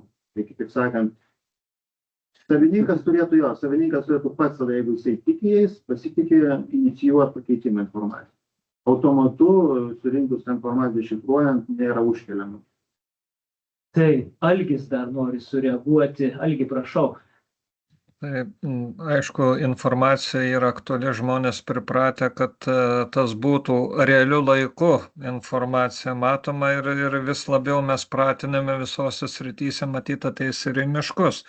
Ir ką profesorius Mozgeris sakė, kad čia dvynys skaitmeninis nuolat atnaujinimas, gal kada bus, kad mes galėsim kaip ir Google servisuose matyti realiu laiku tas sistemas, nes kitose vysto. Bet kodėl pakėliau ranką dėl Dariaus Dombravos minėto geoportalo. Kažkada jis buvo minėta, kad ten suplauktų visi skaitmeniniai duomenys ir būtų prieinami vienoje vietoje. Tačiau mes dabar turim situaciją, kad ten prieinami duomenys yra netikslus, o labai preliminarūs. Pavyzdžiui, apie saugomas teritorijas buveinės užnešti duomenys, kurie neatsispindi biomone ar sirse, ir valstybinė miškų tarnyba ten ūkinę veiklą reglamentuojant jau, kiek suprantu, juo nesivadovauja, bet paprastas pilietis ar aktyvistas, neturėdamas prieigo prie kitų duomenų, mato šitą geoportalo duomenis ir tada pradeda kelt tikrai daug klausimų, kodėlgi ūkinė veikla vykdoma atseit valstybės sistemoje pažymėtoj saugomoj teritorijoje. Šitą reikia kažkaip spręsti, kad būtų suderinamumas ir kad būtų kažkaip jau objektyviai prieinami duomenys arba tiesiog bendras vaizdas, nes čia, matau, ir Tomas nori prisijungti šitą. Tas irgi aktualu, nes jeigu mes norim plėtros skaitmenizacijoje, jinai turi būti suprantama, prieinama realiu laiku, bet ir objektyvi. Ačiū. Algi, Gerai, Dariau, ir tada truputį čia apie tą situaciją, reiškia, su inventorizuotom buveinėm ir buveinėm, kuriuom nustatyti tikslai. Čia labai tampama tema yra. Tai prieinami ir vieni, ir kiti duomenys viešai, tik tai, suinteresuoti asmenys renkasi patogesnius jiems duomenys. Tas yra neišvengiama. Galima to paties kokio nors klausimo paklausti Google, kaip pavyzdys, jis duos 1000 atsakymų, kad ne, taip nėra, bet pervertus 50 puslapių vienas atsakymas bus taip. Ir jeigu jį pasirinks ir naudosi toliau komunikacijai, tai gausis panaši situacija. Tai turim, ką turim. Jo, Tomai, prašau. Tai aš tik keliais aspektais. Viena dalis, tai labai vėl noriu pritarti Algiui dėl realaus laiko duomenų. Tai aš suprantu, kad ne visada tai įmanoma, bet čia jau net aš kaip ir Infobalt prezidentas, tai turiu pasakyti, kad Infobalt seniai yra iškėlus tą viziją realaus laiko Lietuva. Ir čia daug klausimų iš tikro irgi palenda, kas buvo paminėta, kad, pavyzdžiui, duomenys teikiami tik vieną kartą, tvarkingai tvarkomi, nereikia pačiam nešio duomenų iš vienos institucijos į kitą, automatiškai perduodama ir taip toliau. Daug tokių aspektų, terminai, per kokį turi būti reaguojama ir taip toliau. Tai čia viena dalis, tas svarbi, kad paminėt, kad šitas yra ir, pavyzdžiui, jeigu žiūrėt į ekonomikos inovacijų ministeriją, tai jie tikrai irgi šito norėtų, bet paskui kitur visur pradeda strikt. Ir žinoma, yra daug problemų pačioj valstybės ekosistemoje, tas pasidalinimas atsakomybių tarp skirtingų agentūrų. Tai, tarkim, VSSA, VDA, registrų centras, dar kiti žaidėjai atsiranda ir tada atsiranda tos specifikos. Tai čia viena dalis. O kita dalis, tai kad duomenų yra daug įvairiausių padėta ir tvarkingų, tai viskas labai gerai. Problema, kad ir nenoriu įžeisti nieko, bet žmogus ne iš ekosistemos neįsigilinęs, jisai paėmęs tuos duomenis gali ten tokių nesąmonių primatyti, kad maža nepasirodys. Ir bet kokių. Ir aš garantuoju, kad net jeigu ir mes paimsim ten kažkokius medicininius duomenis, aš taip įtariu, tai dauguma mūsų ten žiūrėdami galim juos interpretuoti bet kaip, išskyrus teisingą variantą.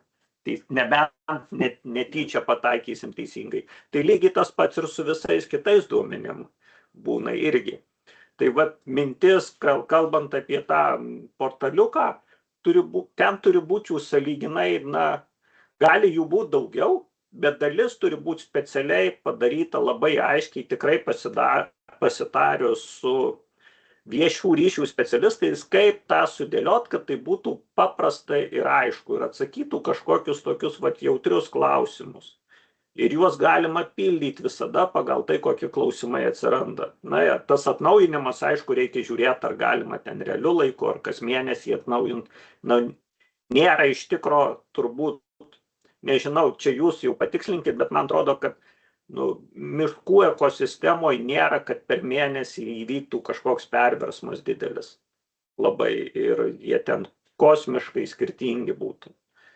Tai turim tokias esmė padaryti ne specialistams, o būtent žmogui, kuris atsidaręs ir sako, tai kiek čia šita kompanija, kur sėdė stalo, visus miškus iškirto, ar dar biškį liko, ar pasižiūri ir mato, kad dar biškį liko.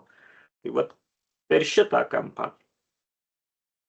Jo, tai čia Tomas labai teisingai akcentavo, kad mes ne visumą duomenų ir dar kuo daugiau duomenų turėtume ten užkrauti į be kažkokių paaiškinimų į viešumą, bet informacija labai specifinė, tokia, labai, nereikia specifinė, bet labai aiškia, paprasta informacija ir būtinai su komunikacijos, su viešųjų ryšių specialistais bendradarbiaujant.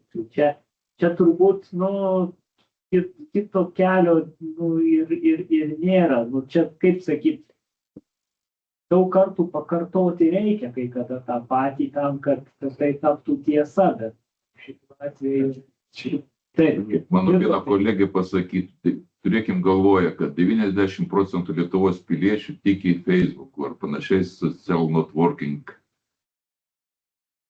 Taip, kad kartais ir svarbu komunikacijos kanalai, nesvarbu, kad mes turėsime informaciją, bet Sistema prieš kitą klausimą, aš visiškai priimu tos pastabas iš Tomo, iš Algio, iš kolegų.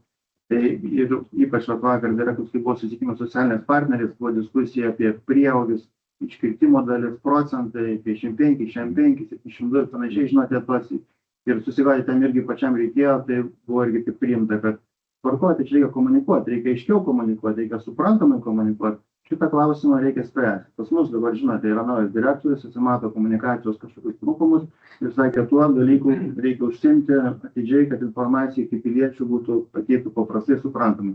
Tai aš tikiuosi, kad tas įrašas bus ir jam prieinamas ir išgirs, pamatys ir aš įsipareigoju perduoti tą informaciją, kad reikia ne tik tom sunkiosiom valstybinė apskaita, delegistinė informacija, bet būtent paprastai, suprantamai, aiškiais skaičiais, kokia yra situacija Lietuvos miškų atveju perduosiu.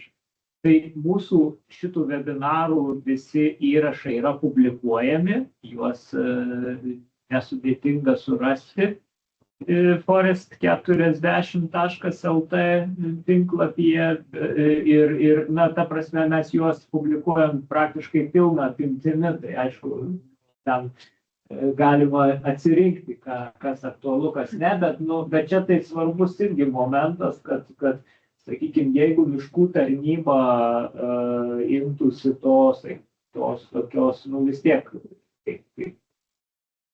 vis dar mano supratimu valdanti daugiausiai informacijos apie miškus, imtųsi tos, tai mes tada galėtume prie to prisidėti kitos institucijos ir netgi po to, sakykime, aš čia taip juokaudamas pasakiau apie tą verifikavimą, bet vien jau pasidalinimas per savo platformą reiškia pripažinimą tam tikrą.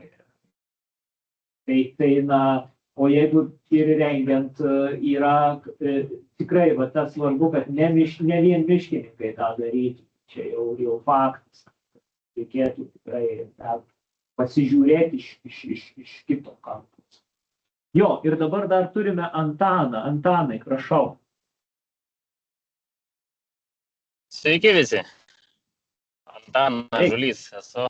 Dabar aš pasiklausęs jūsų diskusijos, taip labai įdomu darosi, kad niekas nešneka apie informaciją ir apie informacijos kainą, nes ar Lietuvos valstybė gali sumokėti už tą informaciją realią kainą ir ar jinai reikalinga ta informacija, kai dabar turim ištisinę visos Lietuvos miškų inventorizaciją, kur dabar privačiuose miškuose nedaroma ir kokia dabar ateitis laukia, nes dabar, kaip ta informacija surinkta, jinai atnaujinama automatiškai ir jinai išsikreipia visiškai.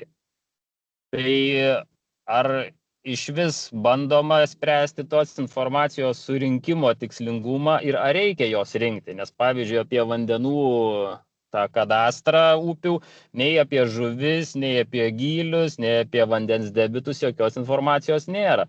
O mes čia apie miškus norim informacijos apie kiekvieną medį, ar valstybei reikia žinot, ką kiekvienas savininkas miške turi.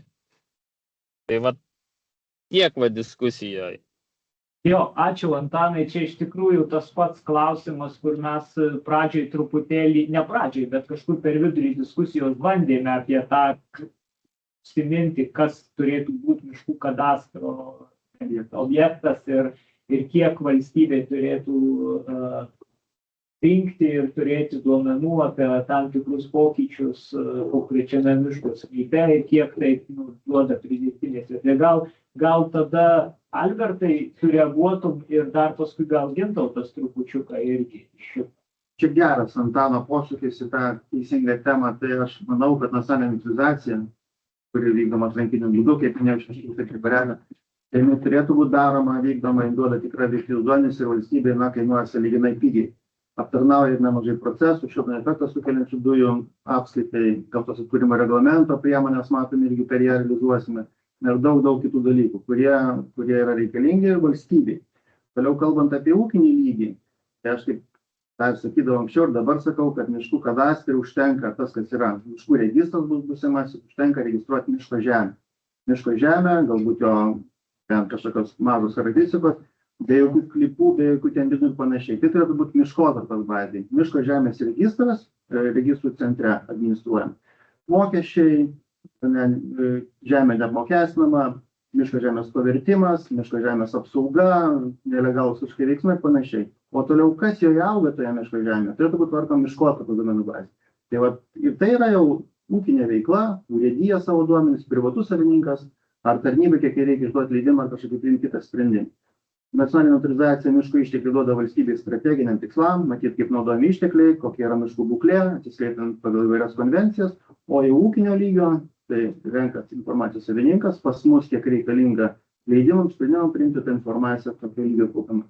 Bet kol kas yra, matomas, kad kadastras turi būti išsamus, detalus, aišku, tų rodiklių dabar yra nuo 40 berods iki 23 siūloma sumažinti, bet irgi lieka, kad informacija būtų vedama sklypo lygiu. Miškas paaugo, reikia informaciją atnaujinti, miškas iškertamas, atnaujinimas, reikia informaciją atnaujinti. Valstybė 247 registrų lygių tą informaciją turės, taip kol kas matymas, kad turi sekti. Ar tai yra racionalu ir apsimoka, o čia yra atviras klausimas. Ir tos strategijos irgi turbūt vienas uždavinių atsakyti, ar to valstybė reikia, turint nacionalinę inventorizaciją ir dar turėti tokio ūkinio lygio informaciją.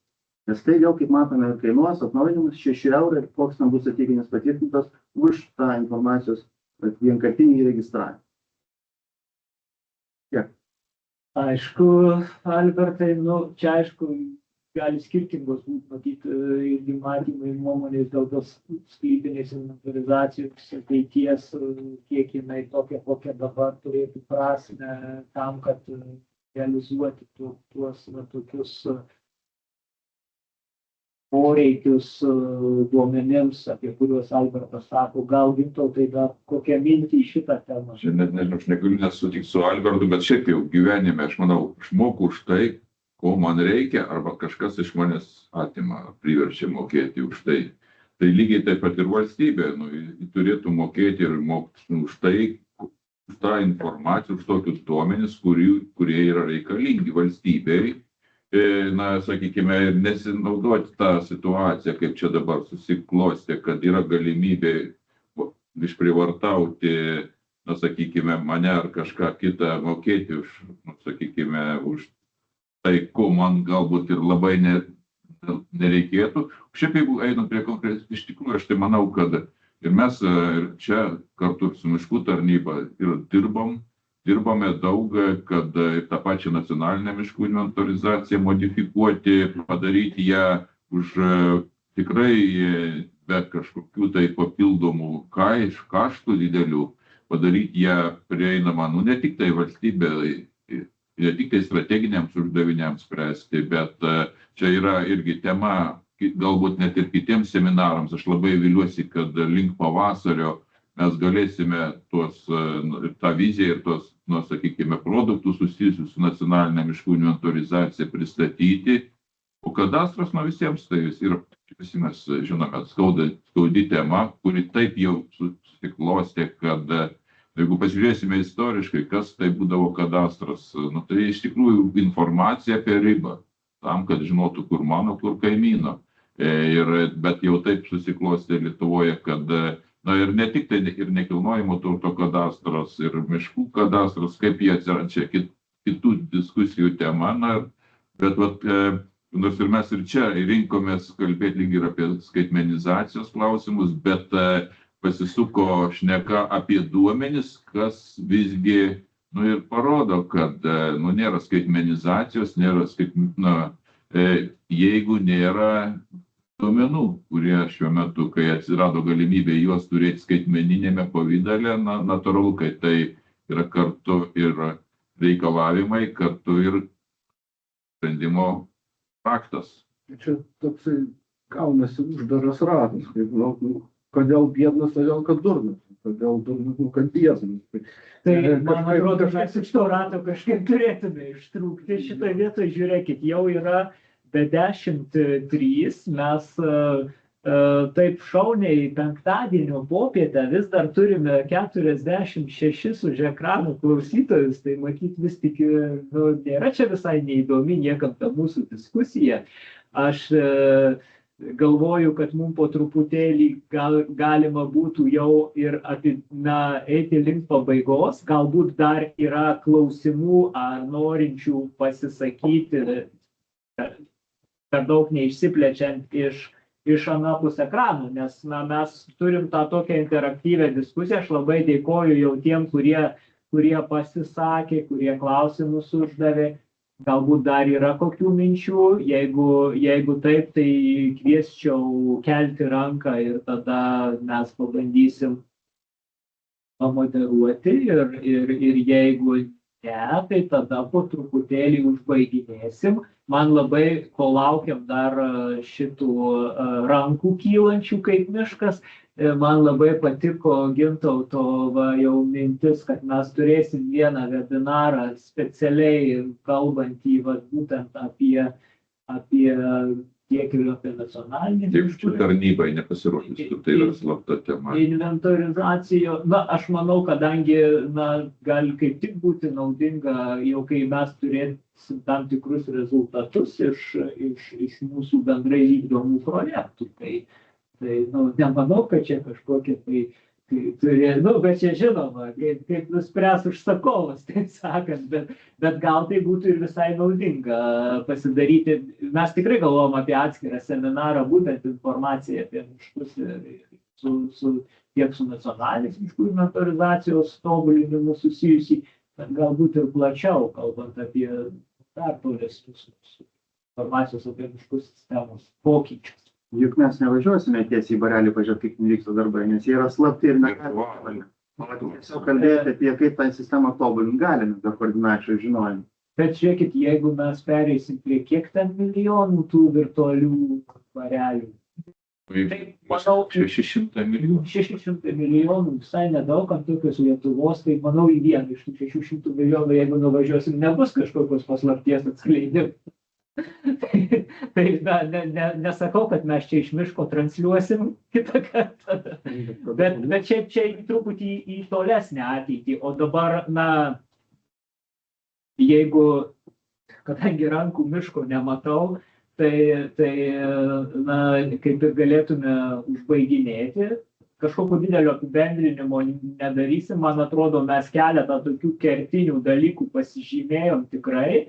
Ir pradedant tam tikrų galbūt renginių, kurio formatą dar sugalvosim kitais metais ir tam tikrųjų galbūt kvalifikacijos mokymo kursų, kažkokiu tai organizavimu, kad tą skaitmeninį raštingumą padidinti ir kur Gintautas minėjo mūsų tam tikrą kuriamą ir skaitmeninės miškininkystės magistro programa, galbūt ir apie tai dar atskirai galima bus padiskutuoti.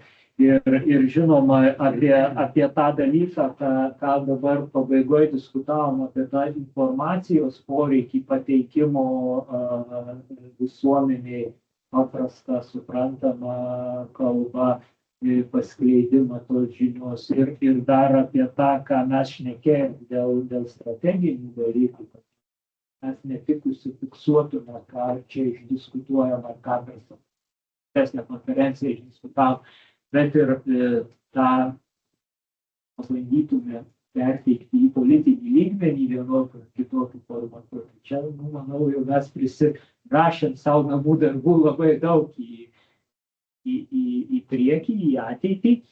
Bet tam ir yra, sakant, įsteigtas kompetencijų darbų centras. Kompetencijų centras po truputį įsivažiuoja. Kompetencijas turbūt visom prasmėm, tiek ir specialistam per kažkokias kvalifikacijas, seminarus, mokymus, tiek ir turbūt politikos formuotojams per strateginius dokumentus ir panašiai. Turbūt čia ir yra kompleksiškas toks. Jo, mes, man atrodo, pirmajame webinare šiek tiek bandėm atskleisti savo ambicijas, kokias mes turim kaip kompetencijų centras, išvystant pažangiosios miškininkystės viziją ir koncepciją arba sukuriant tam tikrą tinklą, kurio čia taip pat mes kaip dalimi matome šitokius mūsų formatus. Reiškia tai taip. Ir dabar dėl to būsimų tų webinarų. Dabar kaip ir trečiasis turės būti lapkričio apie vidurį. Mes kol kas dar neturime tikslios datos, tai aš jos šiandien dar neanonsuosiu, nes tiesiog dar derinamės ir tematiką, ir svečius, ir pranešėjus. Bandome ir kolegas savo partnerius iš Švedijos pasikviesti, tai jeigu susiderinsim, galbūt tai bus ir jų tam tikra patirtis pristatoma jau galbūt ir ateinančiam webinare, jeigu ne, tai dar truputį vėliau.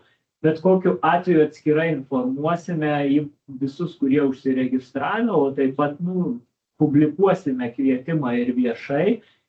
Tai vis tiek reikėtų orientuotis, kad kažkurį tai lapkričio penktadienį nuo 1 iki 3 po pietų arba panašiu laiku, jeigu tai pats laikas šiek tiek koreguosis, kaip minėjau, dėl kolegų, tai tada apie tai atskirai informuosim ir mielai pakviesim. Aš tikrai džiaugiuosi, kad mes apie 50 žmonių turėjome šitame webinare anapus ekrano. Aš labai dėkoju kolegoms, kurie atvyko gyvai. Aš manau, mes turėjom tikrai gerą diskusiją. Na ir turbūt galėtume užbaigti mūsų šitą antrąjį webinarą. Iš webinarų ciklo Forest 4.0 išmanūs sprendimai miškams.